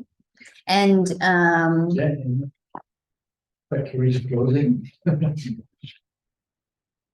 Yeah, but I mean, you can balance that to the fact that the many people are instructed to get out of China and do their manufacturing outside China and do it in India and do it in Vietnam. For the time being, factories are closing in Vietnam. It's a disaster. Yeah, but at the same time, there are many factories which are being built. So, for the moment, My own company, la filiale de Bouygues dont je m'occupais, VSN, at the moment, 30% of their activity is on factories. Last week I attended the business meeting. Yeah. Black. correct. It's okay. We're just Fact checking, it's okay. thinking. China +1 means FDI coming to Vietnam manufacturing, that's correct. Yeah. Uh, Any more strengths and weaknesses before we wrap this part up? in the opportunities, you forgot to put Vietnamese donors. Vietnamese doing it.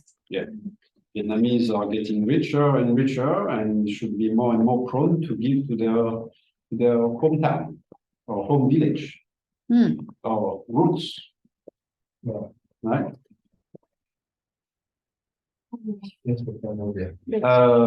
An opportunity, and there I join back your already initiative is use digital technologies in order to lower our marginal costs, in order to be more efficient in what we do. Social media. But he's talking about digital payment and digital. I'm saying, whatever you do today, is there opportunity with some digital tooling to actually do it more better, more efficient, less cost? AI is a possible opportunity. Yeah. And I mean, we are working on this for the scholarship program, the credit program, exploring AI tools. I agree. Things that before were costing you 1 and now it costs you 0.1 in average because you do more. I think that's opportunity, right? The trend of social responsibility of enterprise. That's a really good one. Yes. What about the Nike Foundation? Where are we on this lead? Nine. They did not respond. We are lacking of an entry point. Nike has I just talked to them about something yesterday. Okay. Friday. They are very quiet about who they support because they have had so many incidences in Vietnam with unhappy labor, right? I mean, for good reason. But for that reason, their things tend to be about women's empowerment, but more like internal for the factory. How can they train their workers? How can they make their workers feel happier in life, more education, more financial inclusion, but for the women who already work for them. And maybe sometimes for the communities in the factories. So maybe in Bình Dương or Dong Nai. And they also have factories in the north too. But very specific to that. So if for some reason there's a Nike supplier in Ho Giang or Binh Thuận, then yes, absolutely ask them because they need more ideas, but it's very specific to what they do. But they have a foundation, right? They also have foundation. And subsidizing on women education and things like that, right? Yeah. So if we have if we have a education scholarship program. Yes, only if it's in the places where they have the factory. Exactly. And are we in places where they have factories? No. Okay. But problems of that. One threat in Cambodia is these loan sharks. Yeah. These money lenders. That's for sure. In Vietnam. They don't like microcredit because. Two companies, 788, or what's it? Yeah, F88. Yeah. F88? Yeah. You can get money in 10 minutes. But the interest rate is right. Is it okay? Is it a threat to us? No, it's an opportunity, right? Well, it can be a threat too sometimes. Like for example, in some of the places where their behavior will lead to more customer for us, if I mean customer, to lend money to. Yeah, but they also don't like you taking away their customer. And they are a threat to our people customers. In the sense that people need to refund, they go to a loan shark just to stop gap. Okay, let's keep on. Okay, so if I recap right? Some of the strengths I see, we already talked about before. We have a strong relationship with local authorities, communities, strong team, yay team. We have foreign management, foreign donors. We have a foundation of that, so that means we don't have to start, right? We have good impact to show to donors, and then you have the efficiency of the money spent, all the things we talked about already. Weakness, I agree. The one very important weakness is because, for example, you don't have a Ho Chi Minh City office, right? Then it's hard to keep the face in front of the people who have the money. And try to build relationships with those people because you're not here. It is hard to pitch projects that are far away. The brand awareness is something we already are aware of too. The lack of objectives for fundraising or clear objectives that you're measuring against.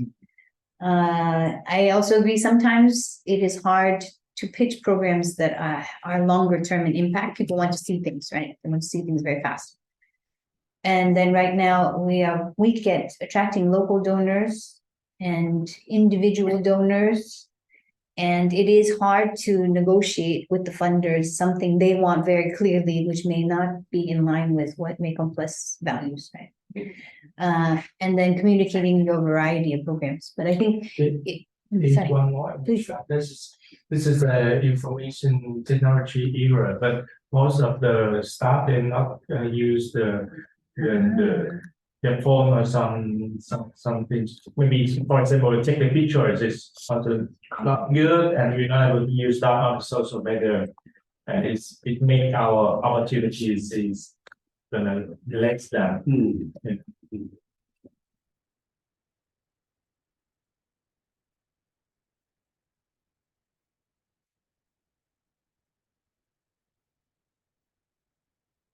Can I add one more? I think maybe lack of financial engineering. Why I say that is in the sense that in the microcredit or grant, at the end of the day, what we do is very basic, right? We give money and we check they give back, which is great. But maybe there are ways to do something a little bit more sophisticated, in which maybe some banks, some donors, some companies are going to, put one, I put two, do more leverage or more impact for dollar. If you see what I mean? So I know it's maybe a little bit generic, but you know what I'm saying, right? Yeah, It's but because I mean, at the end of the day, you say we are mobilizing $1 million today of capital. It's a lot. It's a lot of money. But any entrepreneur today that is using $1 million of capital, he's got 9 from 3 banks, so that he builds a $10 million factory, and he's making a $10 million factory operate to get to their product out of $10 million working capital. And yes, his money that is put is 1 million. But today we are making our little thing with little million. So is there somebody with some financial engineering skills who could actually help us to make more leverage with the capital we have already mobilized? And of course, for the donors, looking at that, they will have maybe an impression they are getting more bang for their buck in terms of donations. In another world, yes. But right now, I don't see, like for example, Planet Finance, Atali, 10% a year. Interest that we charge 10% a year. Okay, but we give interest-free loans. See, so this is where we conflict, what the funders would like and what we feel is most needed by people earning less than $1 per day. Yep. Okay. There is a conflict. Yep. And some NGOs, I mean, not in Vietnam, but in Cambodia, they can lend money with interest rate at least 5%. So about 3 to 5. Yeah, see. totally different. Vietnam, we are limited to 0.5. But here's what I would say. So if I take what both of you said, but then I also remember something you said last time. So when I asked you 2 weeks ago, if I gave you $10 million, what would you do with it, right? And one of the things you said actually was, I would build more innovation into microcredit and maybe into the scholarships, right? And so what I would say is maybe for the weakness is it is more about right now we don't have that ability to innovate on the spot, right? For more sophisticated scheme that is like a bigger, Yeah. more large scale, right? And that doesn't mean that, and I think when we say this too, when we're talking about the lack of more sophisticated financing, I think we're not saying, and it requires you to compromise the values of low interest rate or, I think that's not what we're saying. We're just saying that maybe inside the team, we lack someone who has the financial kind of headspace to look at more innovative ways of fundraising, right? I don't think so. I'm sorry. I don't think so. I think we have looked at every possibility within the existing regulations. And just no way we can do it. What I mean is that if you give, say, $10 million, Yeah. okay, well, immediately what I would think of would be to franchise, our programs and say, okay, we set up Anyum number 2 and we train Anyum number 2. We give you the funding and you follow exactly the same model. Same with Chinchi, we say yes. We just do the same in bigger, but borrow money, we cannot. Because So money is not if I free. follow your- We got limited. I mean, one foundation which has disappeared now in Germany, that microloan gave us 40 million euros to be refunded at 3 years interest rate. Okay, this we can manage. Okay, the board was a bit reluctant, and I assured that we will be able to refund that. Okay, yes, this, but every other funder, the French corporation, AFD or Planet Finance, only charge 10% or more. Okay, but pardon me, just to understand, a few minutes ago, just after the break, when I came back, you were talking about the fact that people are borrowing at 100% per year, Yeah. like something like that, Yeah. right? Today, this is their alternative, 100% per year, Yeah. right? And you charge 0. No, Fantastic. There is great value. So all what I'm saying is say, okay, imagine that you charge 0, but you mix this with some donors' money or lenders' money who charge, let's say 10%. Just imagine some Atali money like coming here, 10%. So you put 0 and 90, you put 10 at 0%, and $90 is at 10%. So interest is 9. So your interest is 9%. And 9%, now you don't lend $1, you are lending $10. Or you can lend to 10 families because you have more capital to mobilize. Yeah. If I put myself in the shoes of the people who today borrow at 100% per year, right? If at the end of the day you charge to them 9% per year, it's a great deal for them. We cannot. It's legally impossible. Then we go through them. We go through the local NGO. I don't know. Nobody can. Maximum 0.5% per month. That's it. So that means 6% per year. Yeah. Okay, 6% per year. This is not bad. If the market rate, if you borrow from Planet Finance, it's a social enterprise, 10% per year. So who is going to do that?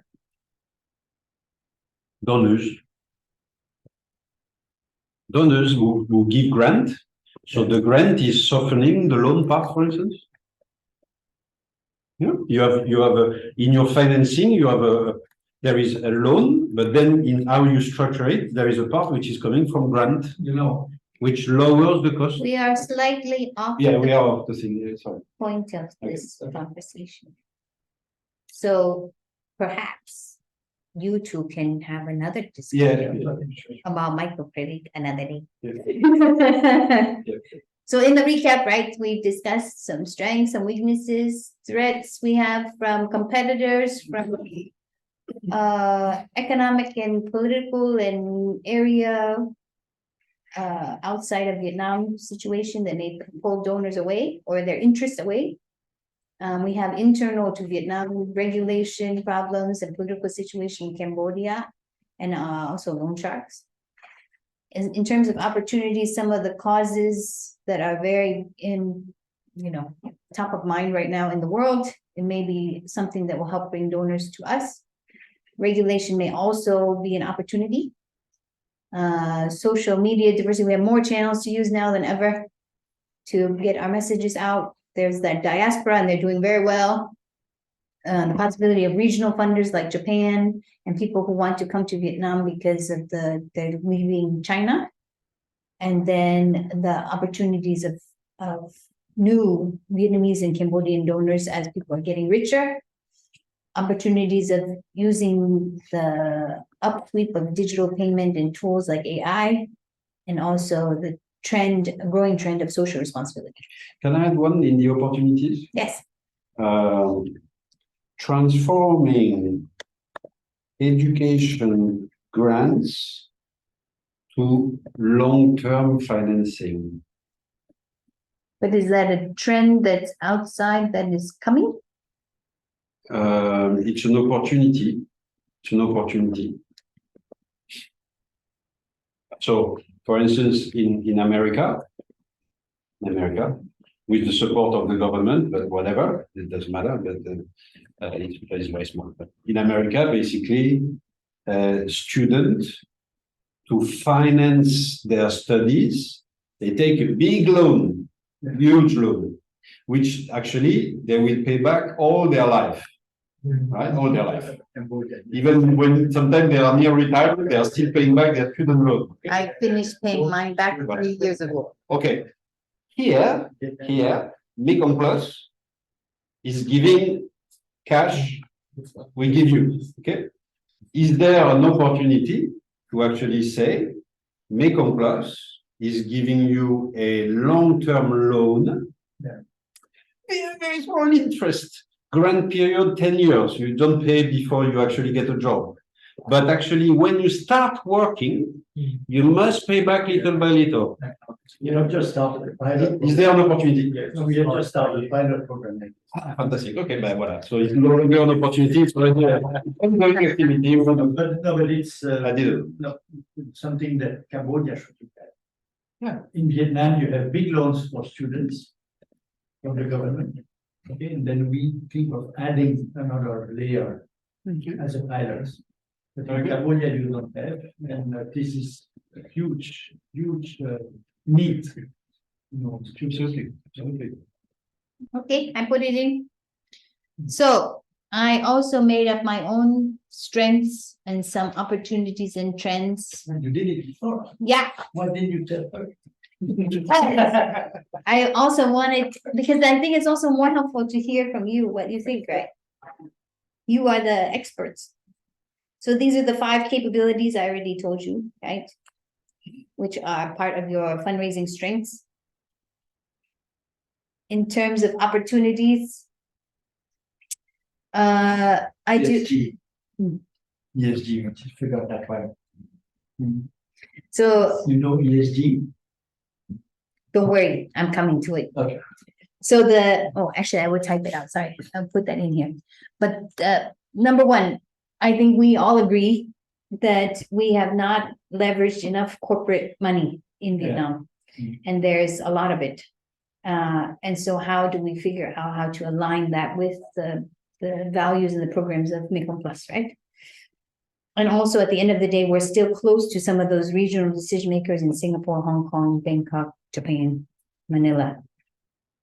2, there are new corporate foundations that are emerging here, right? So now Daiichi Life has its own foundation, Prudential has a foundation, Vin Group, FPT.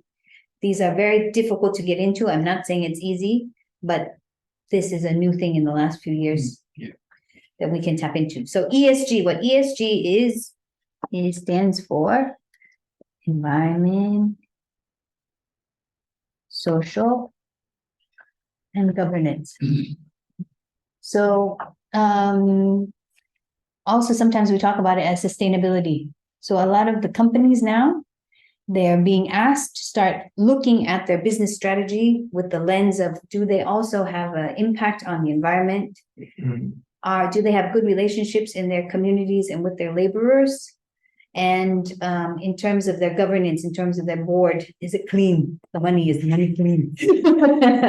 Local regulations.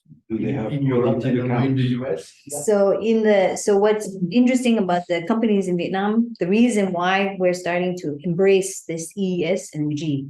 Number one is because if we're doing business with European companies, now they're forcing us to report. So for example, European companies do not want to do business with people who are polluting in Vietnam anymore. This is why Vingroup is trying to make so much money, right? Also, they don't want to, Nike does not want to get in trouble for constantly treating their laborers badly. So they are starting to report, and some of it is good reporting, true initiatives, and some of it is fake marketing. But one important part of ESG is this idea of community engagement. So before we call it CSR, but now they call it community engagement, or they call it social impact, and they have to show that they work in the communities and they're doing environmental good. And so we can use that interest in order to talk about MekongPlus programs, right? And especially for I think companies who are working in countryside, companies working in Binh Thuong and in Mekong Delta and places in Cambodia, of course. These are things that we can try to put into our pitch. And then the last part is digital. Everybody is going digital. And I think that for us, that's an opportunity too, which is, I think, already proven, right? You do very well on Momo. And I think the reason is because Momo provides people an ability to see the beneficiary, right? And so for individuals, if they only care about beneficiaries, Momo, right? Bravo. What did you say? Bravo. Oh, merci. Congratulations. It's great. It's a digital success, which we all crave for and want to develop more, and it's a good start. You leverage that very well. Saigon Children's Charity and MekongPlus leverage that very well. And this is where I think leveraging on this success, you should be able to catch the local entrepreneurs also.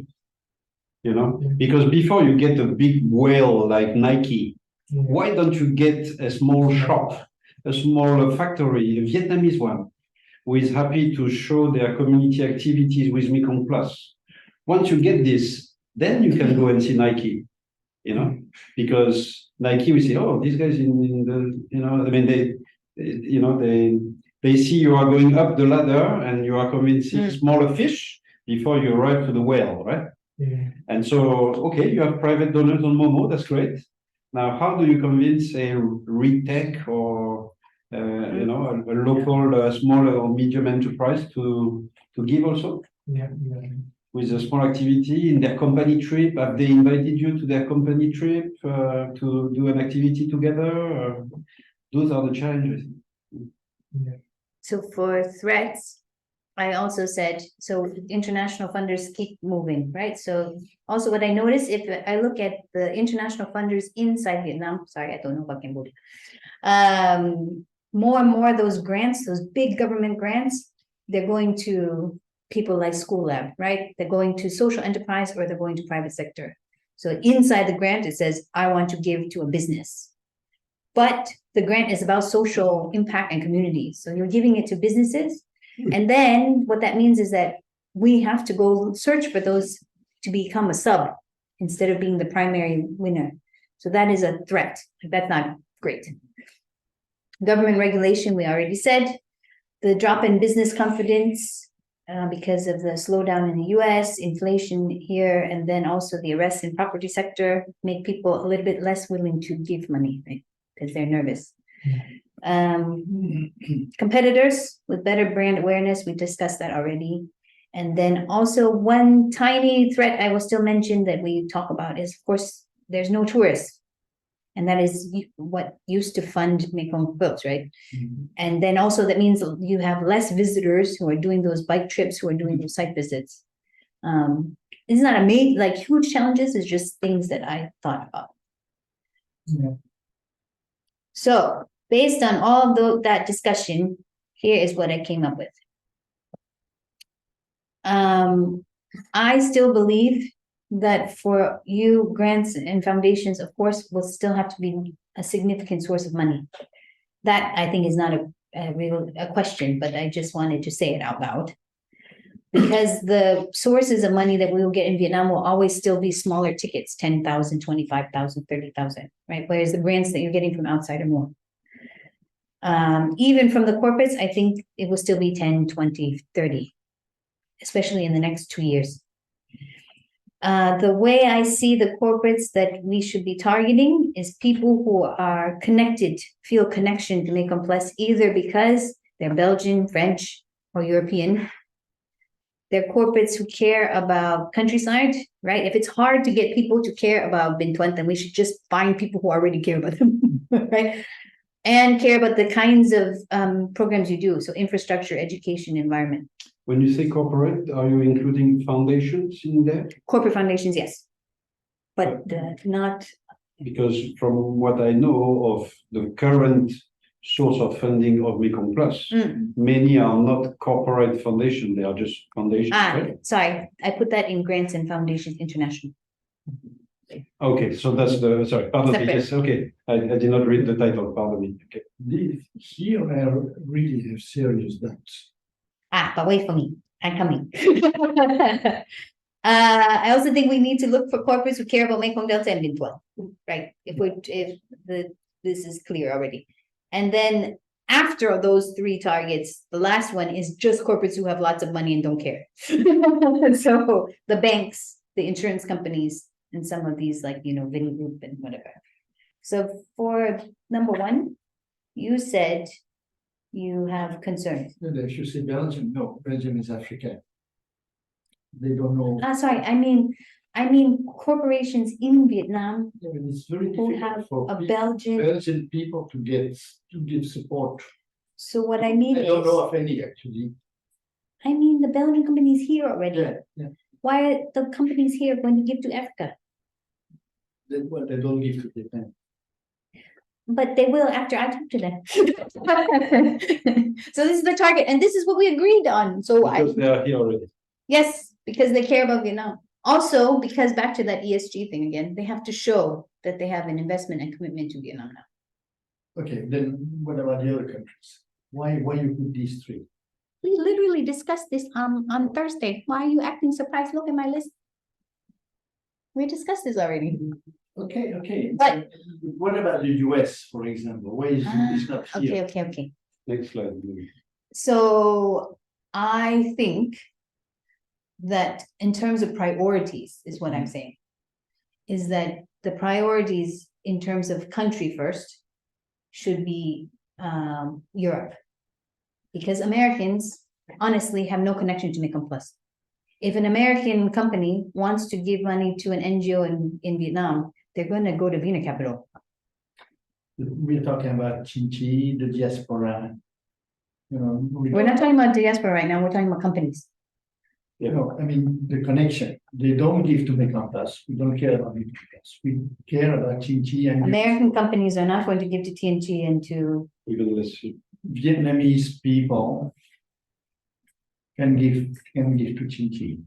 We are talking Vietnamese in the right now, we're US. talking about international companies in Vietnam. And are you asking me about American companies in Vietnam? Or are you asking me about something else? You're not talking. Okay, American companies in Vietnam are not interested in supporting Chinchi. Yes, Why would they prefer, I don't know, Simon Charity, for example? because they will, no matter what, fundraising is about relationships, right? And about connections. Yeah.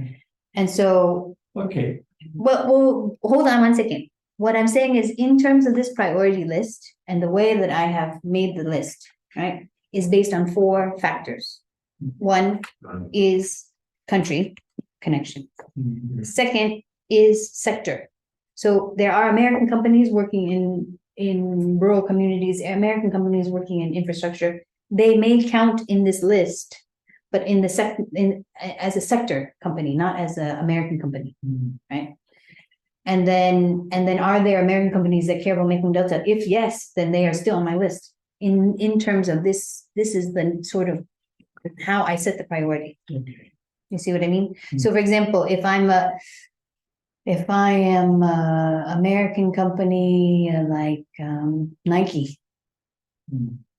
and Nike is only going to give to TNG if I know for sure if there is a factory in Binh Thuong or in Hosang or in right. If not, they don't care. They will. There's nothing connect unless for some reason you have a personal connection with the leader in that company, right? And you convince somebody in the head office also to look favorably at your. So what I mean to say is this also, it doesn't mean that American companies will never give to MekongPlus. I'm just saying, if we have to prioritize with the resources we have, these are the 4 priorities that I'm leaning on, right? The only example I can think of is Xerox. They're French, okay, somehow. And okay, but there's only one.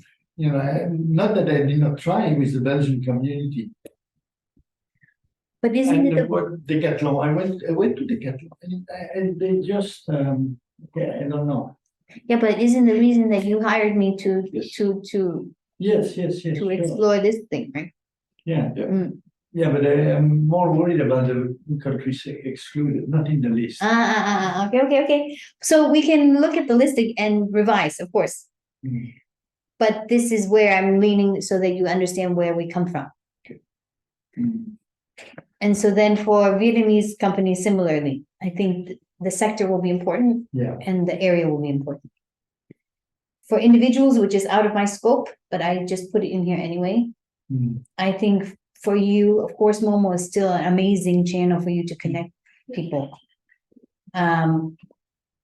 We may want to think about how once you get them, how you bring them in for more. Mm. And then still there is the networking that needs to be done, right? So even though I know all of you are not based here, and I know you are based here, this events and business networks is still something that we have to keep up. And then of course diaspora. Yeah.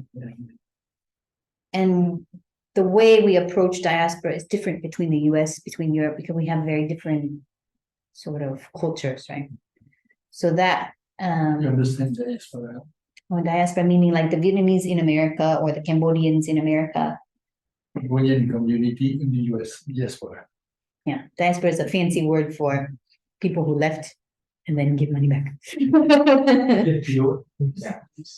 Big Q, Get you. Hoa Q.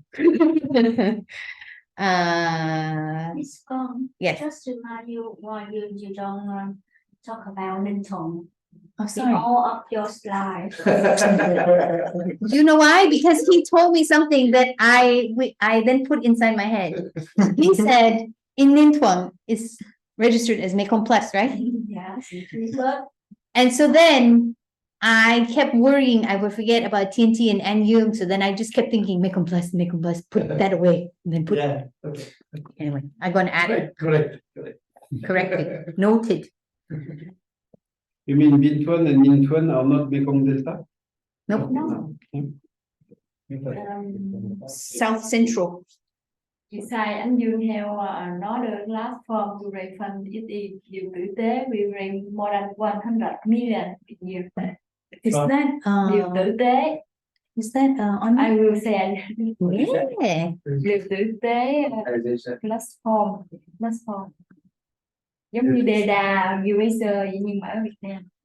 This is điều tử tế ở Việt Nam giống như một cái That's a website they raise a crowdfunding. This is Like the Never heard. Giống Give the Asia has. yeah. Nhưng mà ở Việt Nam thôi. In Việt Nam. Wow, I We like raise that. more than 100 million this year. What? Yeah. Online platforms. That's what I'm talking about. Never heard of this. That's right. Okay, gây quỹ em. Which brings me to my next step. Yeah, and data also we also will raise fund. What that? Data, Data. DEEDA. Data. This is the name of a company or the name of a The place? platform. I almost said data.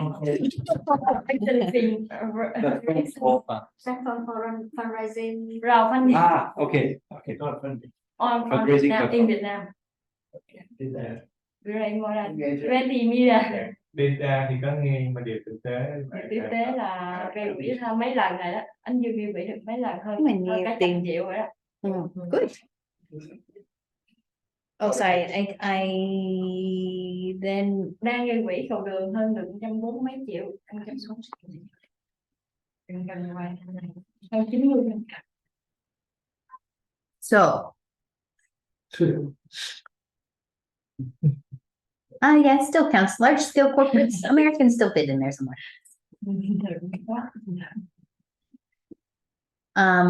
One thing I notice or I need more information as we go forward when we start doing these sessions together and meetings with donors is actually back to the question of key performance indicators and impact.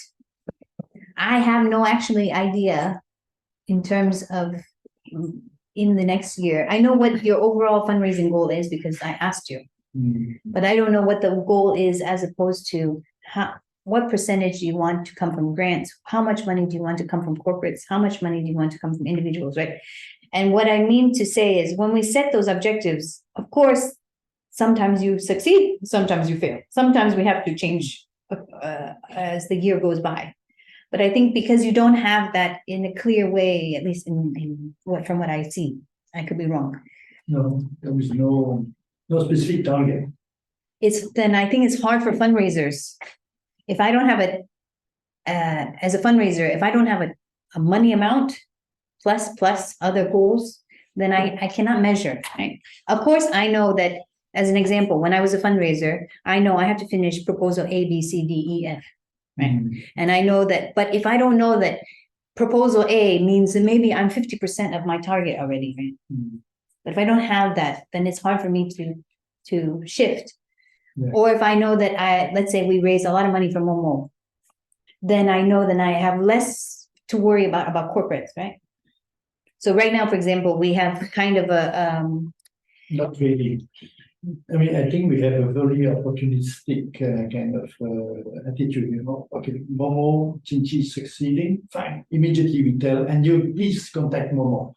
Yes. If we hear of any other opportunity, no target, but go for it. To me, that's not opportunistic. To me, that's unstructured. Yeah, I mean, I mean, if you have, I don't think, if we have a list of possible potential funders, I think we just approach all. Of course, you approach all, but if you realize you have only a few fundraisers, they only have a few hours a week to work on these things, right? This is actually why I made the priority list. This is why if you don't have that, it's really hard to, and also over time, for example, fundraising goals in my experience is like more like this. So of course you have the money goal. So let's just say for now, 300K. Right? And let's say if I know every month, if I'm the fundraising director as an example, if I know every month Momo is making me so much money, let's say, I'm just saying 10K for now, right? 10K a month, I have no idea. And this is my overall target. And I have corporates and I have these grants. Right? It's not that I'm not being opportunistic. It's just that it will help me understand how much harder I need to work by the end of the year to get to here. I don't know, what is your, how do you feel? I know you have a problem of spending too much time for very small money, right? Yeah. So you're raising the question of, that's the only case I hear. I don't know about the showing. That's human behavior. I myself, even I think there are just we don't see where the opportunities are.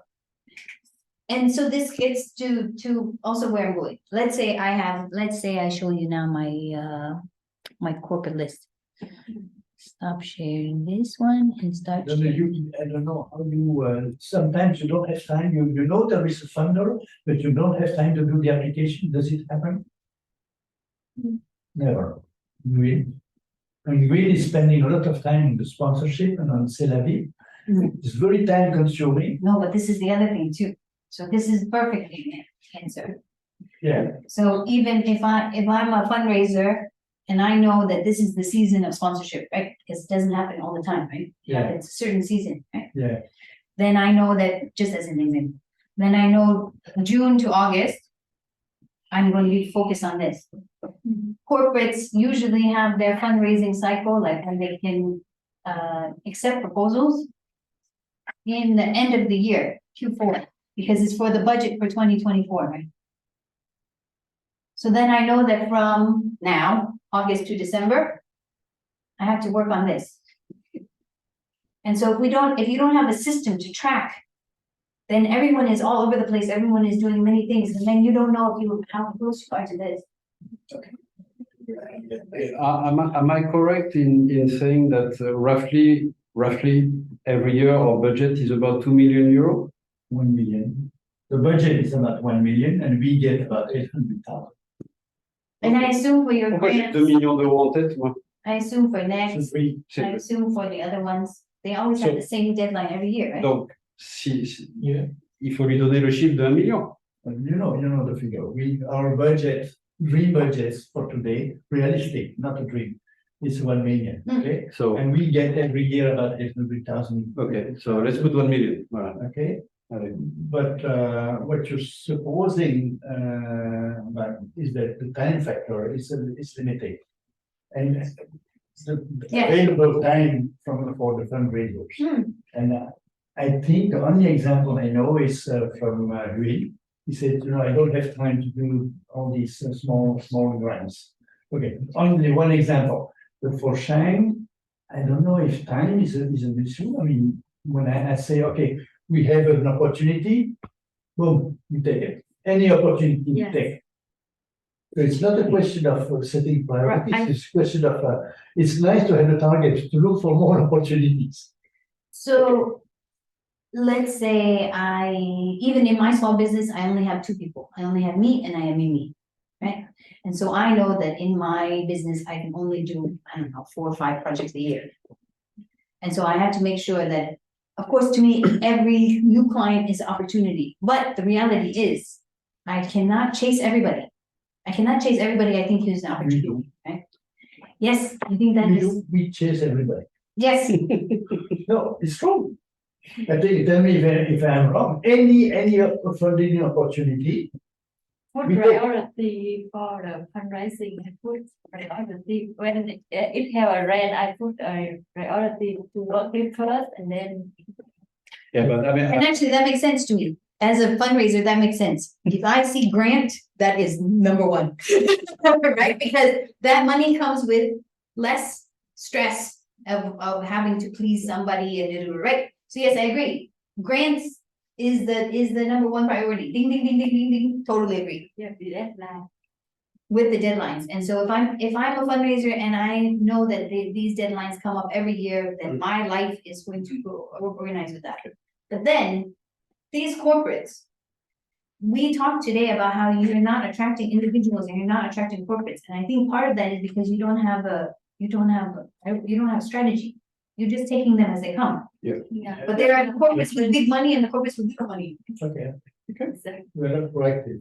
at least with this $1 million figure, you have something to work with. If you do more than that, you are doing very well. If you do less than that, but you are doing less well than we've been doing up to now. And I assume with the grants, I just assume, I'm looking at your faces. You kind of already know 50% Yes. or 60%. Yeah. You're gonna get it, right? Or 75% you're gonna Yeah, get it. yeah.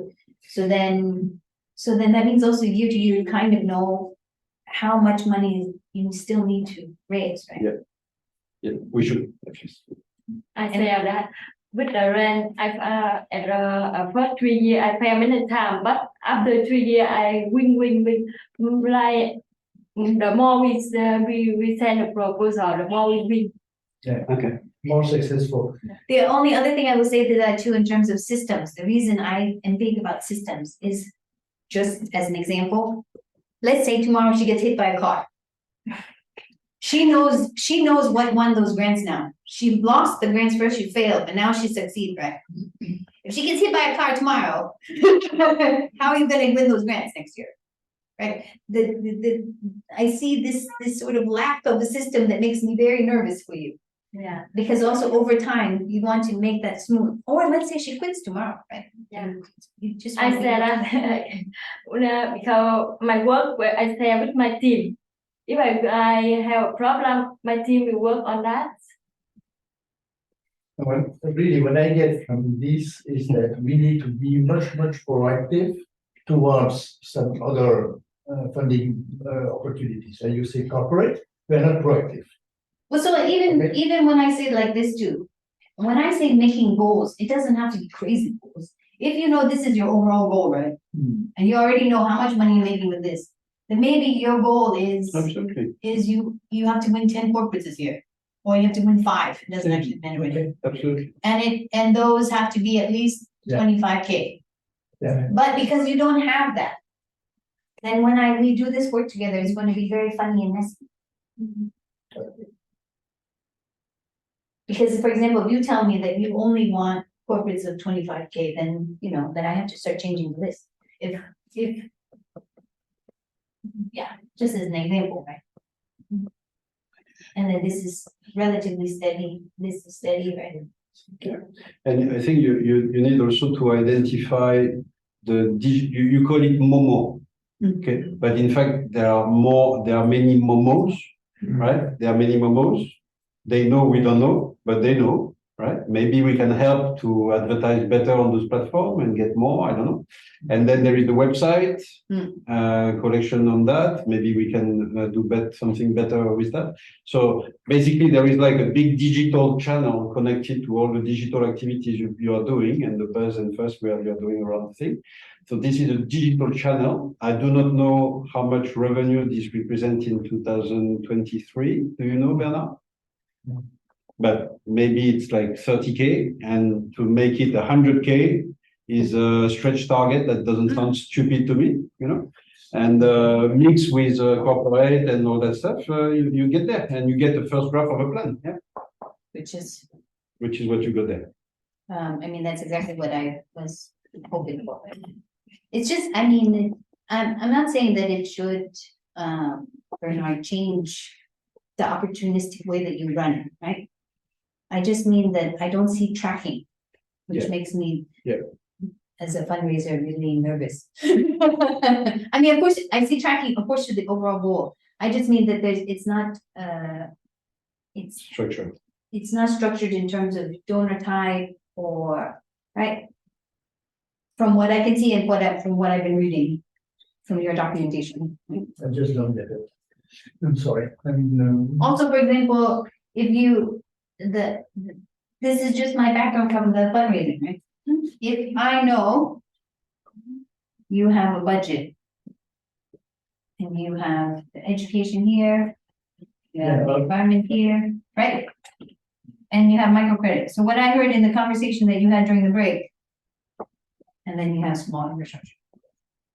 This helps, I guess, make more stable your situation. But if also I know, for example, if I was the fundraiser and I'm starting to bring in different corporates and I see that the corporates maybe, for example, are interested in these two things, right? Then that changes how much money is coming in. And so this tracking is kind of Okay, different experience, different views. For me, what we definitely need is to develop this in a proactive way. Because right now we don't reject a priori any source. We take everything, except now that Real says I don't have enough time to do the monitoring of this sorry, very small grants. Those who be thinking about recruiting or asking volunteer the first time. Otherwise, the fundraisers, they have more time to tackle. We are looking really for opportunities. So now list corporates, list where we failed is this British funding. How is it that we did not know before to lab? So this is our mistake. I mean, I'm sure there are more that we are missing. How we say this very watching, yeah, what we are missing some on our watch list. Okay, fine, but as soon as we have this list, then of course we can put targets to encourage the staff. Also, it's just the year to year. So right now, year to year, you have this, and you have this. Sponsorship is individual, or sponsorship is. Yeah, individual. So right now, the majority is this. Yeah, that's right.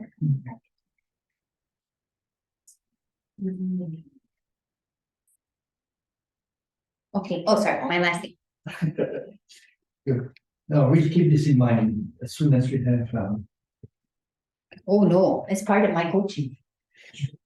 So here's my thinking for the agenda for my coaching sessions, but I want to understand if this makes sense for everyone. I think every 2 weeks we meet on the phone, Zoom. In those meetings, we talk about the schedule for donor meetings, because sometimes I will need you to come with me to meet with these people. We talk about the progress on your proposals, and if anyone has questions or needs me to look at something or maybe some common problems. Have you had the opportunity to read or review a proposal? Yeah. I read several proposals. Very good. Really interesting proposals, actually. And then some of the whatever problems you may be having that we can discuss, and then topic of the day. Topic of the day. Actually, I want to know from you what the topic is, but I made up some ideas. So here are my ideas, but we can change.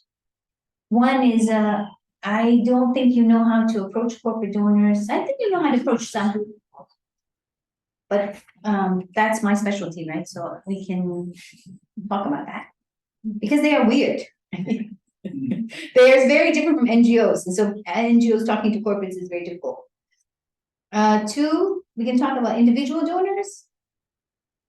3, pitching programs. So then we can talk about those individual programs and how to talk about them. Because what I see is in some of the proposals, some scholarship programs super easy. Everybody understands scholarship, building school easy. But some of the other programs, I think we have a little difficulty discussing, communicating. And then we could talk about proposals one day. We could talk about videos and communication, storytelling, PR one day. But also I want to hear from you. If you think there's a more interesting topic, I can change. 15 minutes for each session, 15 minutes in reviewing the source of funding collected through digital marketing. Because, I mean, you're talking about videos, you're talking about reporting, but all this is there in order to do buzz on the right channel towards the right people with the right message, right? Yeah. And leading to donations, right? On Momo or whatever the platforms. And this needs to be monitored and constantly improved to see what works, what doesn't work, you know? Yeah. And so that you do less of the things that does not work. Yeah. If you do less of things that does not work, you will get time to do things that work. Right. And then your figure will improve and you will have time. Yeah. Right. Today you do everything, right? So everything is a priority.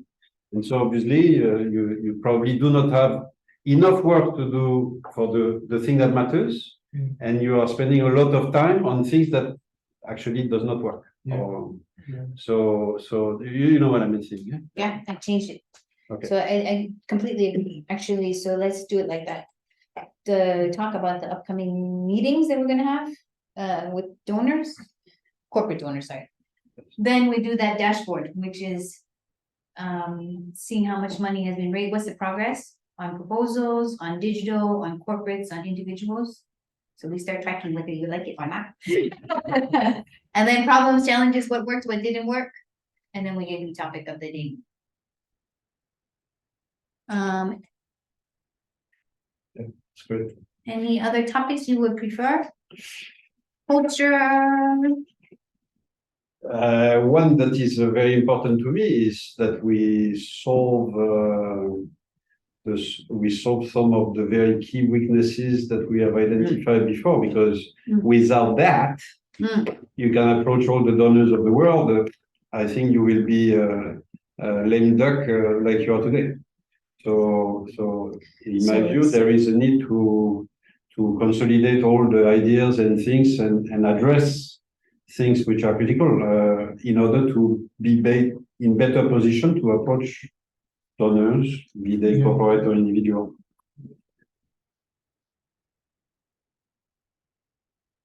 Yeah.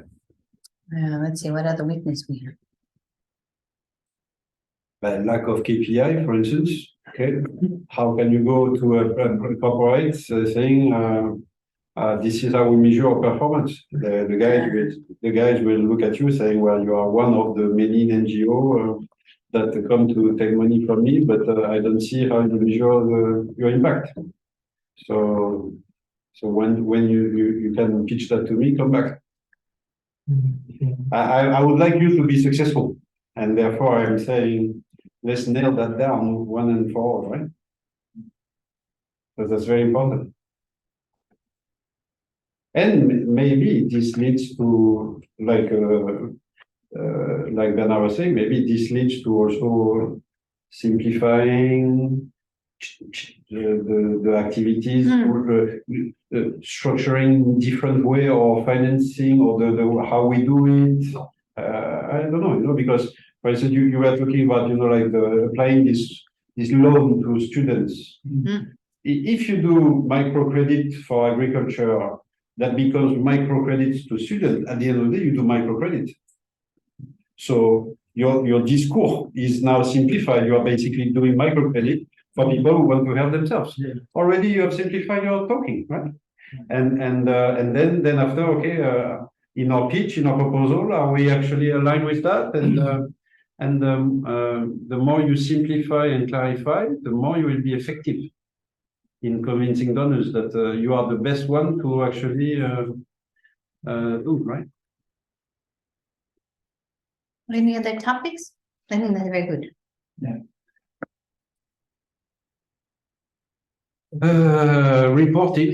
Reporting. I wonder, and we've talked about it before, but I think that be it corporate or grant, and there is more and more request of traceability. I'd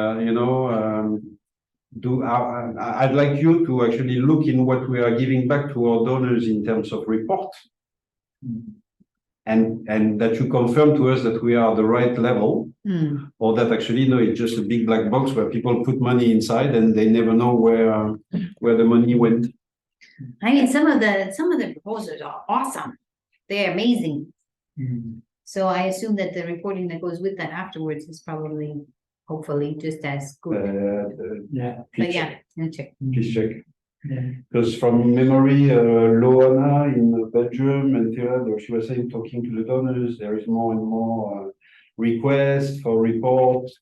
And then I have a bit the feeling that actually she is doing the report in order to please them, but a bit maybe in a hurry or in not a proper. What are we doing? And is that actually, without saying, actually, is that a hurdle in grant donors? Because we don't show them, we don't produce for them sufficient traceable material, and they don't say it, but actually there's a reason why they don't give. Is it? I think that has to be checked. I don't think it's such a big issue. Okay. I mean, when I see from the Next, for example, we are asking for very detailed, is the biggest funder at 250K per year. And the biggest funder, and I think they are extremely pleased with the reports. I don't think it's, some funders are funny. Yeah, for sure. But now I'm really what I think for the future is practice. Yeah, Yeah. But the thing is that Yeah. Yeah. Practice and practice and. then- when you are going to funders. Yeah. As part of your proposal, do they see the detail of the reporting they are going to get, like next or not? I don't know. I haven't seen the proposal, so I cannot tell We you. have very little feedback from donors, I mean, correct me, that who are not happy. They think that the reporting is not enough. I think that most of them are quite happy. Yeah, But but a lot of stories and Yeah. statistics, etc. Yeah. But I think you need, and I know it's very difficult to get, but actually you should actually try to get the report Yeah. of the donors who decided not to give to MekongPlus. And why? And maybe, that's what I'm saying, maybe within the reasons, they would say, I did not see any, I don't know, what he's saying, which I think is okay and valid point too, is that it sometimes is very helpful to talk to donors who said no exactly. and ask them why they said no. Sure, absolutely. Like, But, Dominic is a very good example of that, right? But, okay. In the beginning. I think that, yeah, okay. But I want to hear from the fundraisers. What do you want to know? What do you want me to make you practice? Is that the question? Yeah, what do they want to, what topic? These two can talk all day, but actually the ones who have to do the coaching session is you. We can also, for example, if English is one of the problems, right? We can also have a day about fundraising terms in English, right? English, Vietnamese, Khmer. I think this is our what I need. And a priority for the corporate donor. Yeah. What is the biggest difficulty for you with the corporate donor? So I don't know how to, maybe my network for this is small. It's make me, I have to be really impressive at the first time to discuss with them. Maybe. So how to make my organizations express that at the first time. And so when you say that, do you mean that, I'm just curious, you mean when you first meet with corporate, you feel not comfortable? But we don't have practice. I'm just wondering, Yeah, I mean, right now we don't have any. you met with, so, Talking about fundraisers, we don't have any corporate funder. but do you have directs?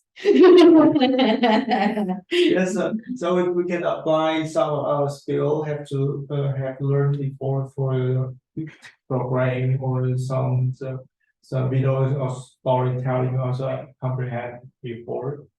So yes, but the first topic is make me how to combine our skill by useful way in the beginning. And for you agree? You nervous? And let's say tomorrow, I take all of you to meet with KPMG. Will you know what to do? Will you know what to do for the agenda? You know what to do for the conversation? Do you know how to start the conversation? Do you know how to end the conversation? Game plan? Don't take game plan. Or let's say I take you to the bank. Will you feel comfortable? For example, actually, this is a very good question because I will take you to the bank. If I take you to the meeting, do you feel comfortable with leading the conversation, or do you prefer I lead the conversation? Yes. That's why we need the pick program clearly, because if we have pick, they want us to say something, we need this to say this. Because I will give you an example. Sometimes So in my life before, sometimes I went to the meeting and actually they didn't tell me what we're going to talk about. So then I have to just go. And sometimes it's like, oh, sorry, the CEO today, so busy. So we only have 20 minutes. Yeah. And he's 10 minutes late. And then you're like, okay. And then sometimes it's like, no, they will be very specific. We will give you 1 hour. 10 minutes, we will introduce ourselves. 20 minutes, you will tell us about MekongPlus. 10 minutes, we will decide what we like. 10 minutes, we kick you out. And then, so then every meeting will be different, right? Yeah. But right now, what I'm hearing, and so correct me if I'm wrong, you want to sort of practice all the possibilities, right? Yeah, if there is such a meeting, I would think that, at least, preparation with you. And then they should do the job. Mhm. The prepare first. Right now, if you say KPMG, I'm sure they don't know the company. So of course, it's difficult to just answer you out of the blue, what we are going to say. Okay, but if we have a preparation meeting, say, okay, these are the likely topics, etc. Who will say what, how long, then I think they will be okay. I mean, Then in practice. that case, I am going to change this. I'm going to change the topics. I think the first three topics will be about corporate. Mhm. So maybe the first 3 topics will be like,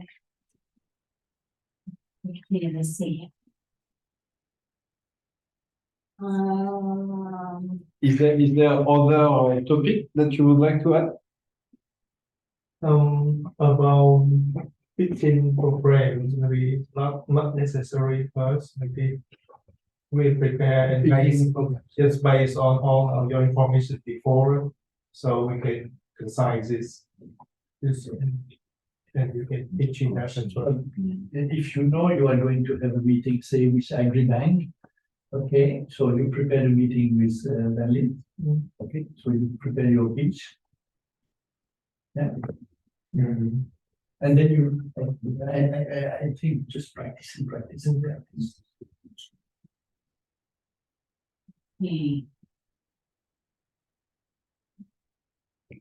Any other topic that you like to add? No? Everything is good there? Okay, so here's my idea. First one, we talk about the meeting. Yeah. What to do before to prepare, what happened during the meeting and after the meeting. Yeah. The second one, we talk about understanding some of these corporate sectors and the personality types you're going to meet. Yeah. So for example, in my list, right, I have agriculture companies. Yeah. I have insurance. I have construction. Yeah. I have a bank. So when we go to those meetings, we're going to try to attract different things. If we're going to construction, most likely I'm going to talk to them about building bridges and also maybe houses, right? For insurance, they want to be seen as like loving families in Vietnam, So then most likely then education. Yeah. Bank can do a lot of things. Agriculture means countryside, so we can do whatever we want. Right, so when we talk about sectors, it will be also about figuring out how to focus the conversation based on what they do as a business and then try to get the money.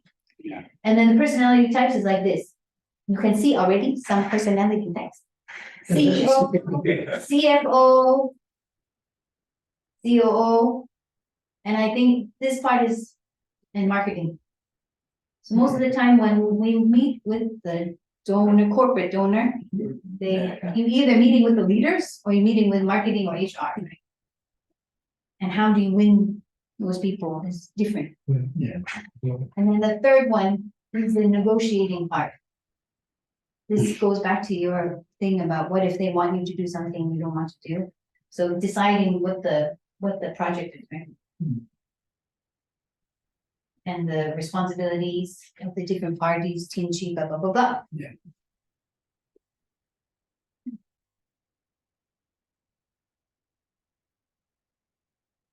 And the money. asking for the money. Not forget. So maybe that's one, 2, and 3, right? So all these will be money directly to the local NGOs, basically, is it? Yeah. That's it. So I'm gonna change. Unless some, they say specifically that they want to give to an international NGO. But I see. Correct. That's no problem. Let's see, corporate.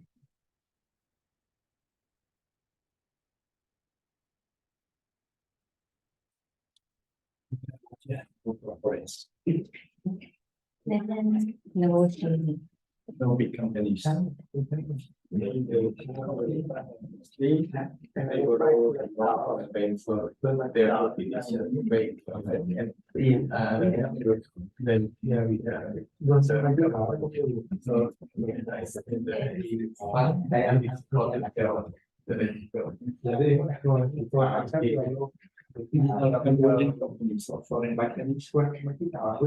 other topic? Do you want to change?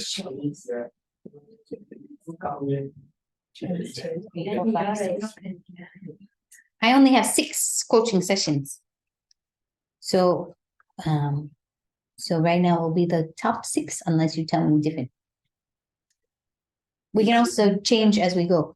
Do you suggest to drop the pitching? Really? No, I think this one we should just keep up more practice for the fundraiser. Less practice, then. Maybe not grant. I think feel like your proposals is okay already. No, I'm not yet. Oh, like it, huh? Anyway, Okay, we'll do this. I'll do this.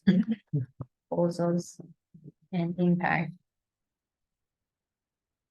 And then we'll go like this.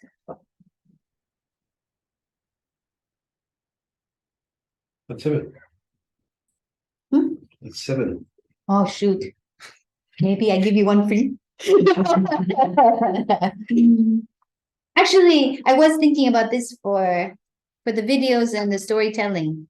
So my boyfriend is a filmmaker and also photographer.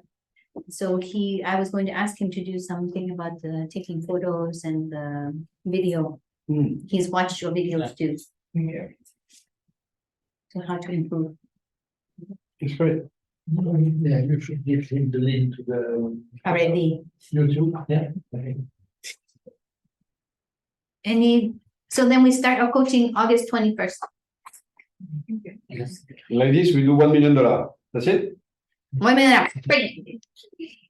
may I include all the date? Yeah. Oh, yeah. What dates? I just picked dates. We can change whatever you want. Yes, so I not yet finished the global debate. I'm sorry, but I'm expected, so I sorry, will sorry. leave you there. Yeah. Sorry. Thank you so much.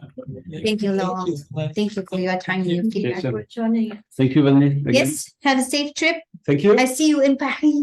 I will. That's right. See you guys. See you. Thank you. We can make any time, I picked the day Monday, but we can do Tuesdays, we can do Wednesday, we can do Thursday. I don't care. Only the 21st August because I had the VT this time. You want to make it 22? You want it, everybody, you want to do Monday, Tuesday, Wednesday, Thursday, Friday? I have VT until 24. 25. You want to change to Fridays? But you're not going to approach corporates for Cambodia, right? No.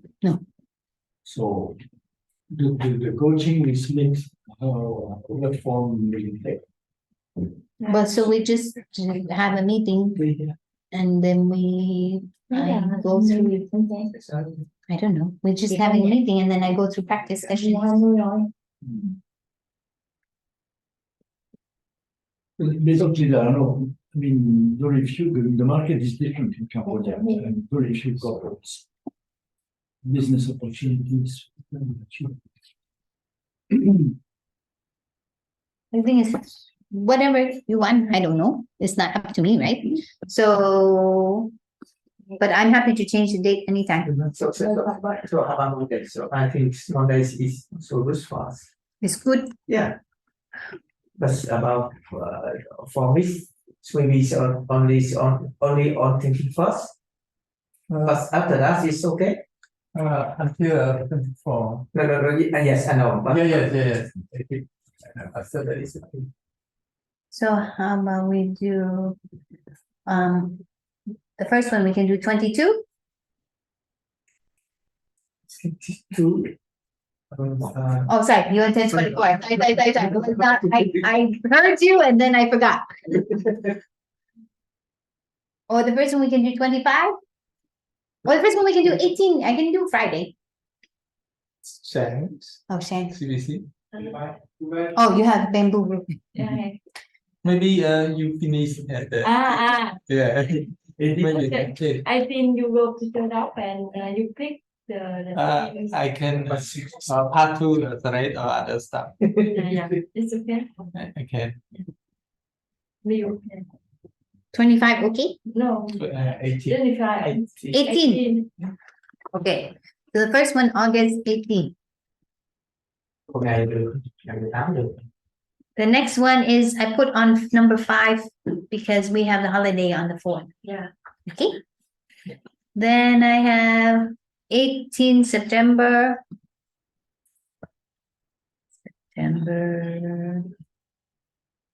Then I have September 18.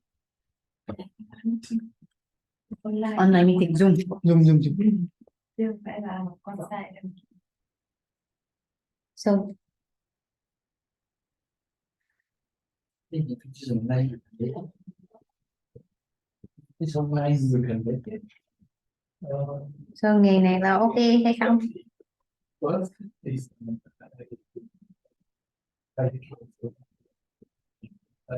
Oh, what time? So we have to take a bus at 6. Maybe I can move and we discuss about dates later, just send me Sure. so we will write it. You guys prefer morning or afternoon?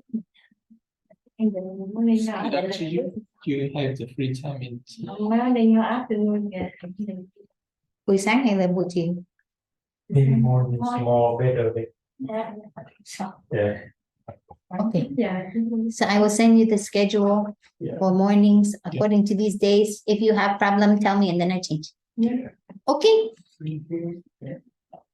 Have a safe trip on the bus. Thank you. Good job. I will add Minh Thuong to every all the slides. Cũng rất là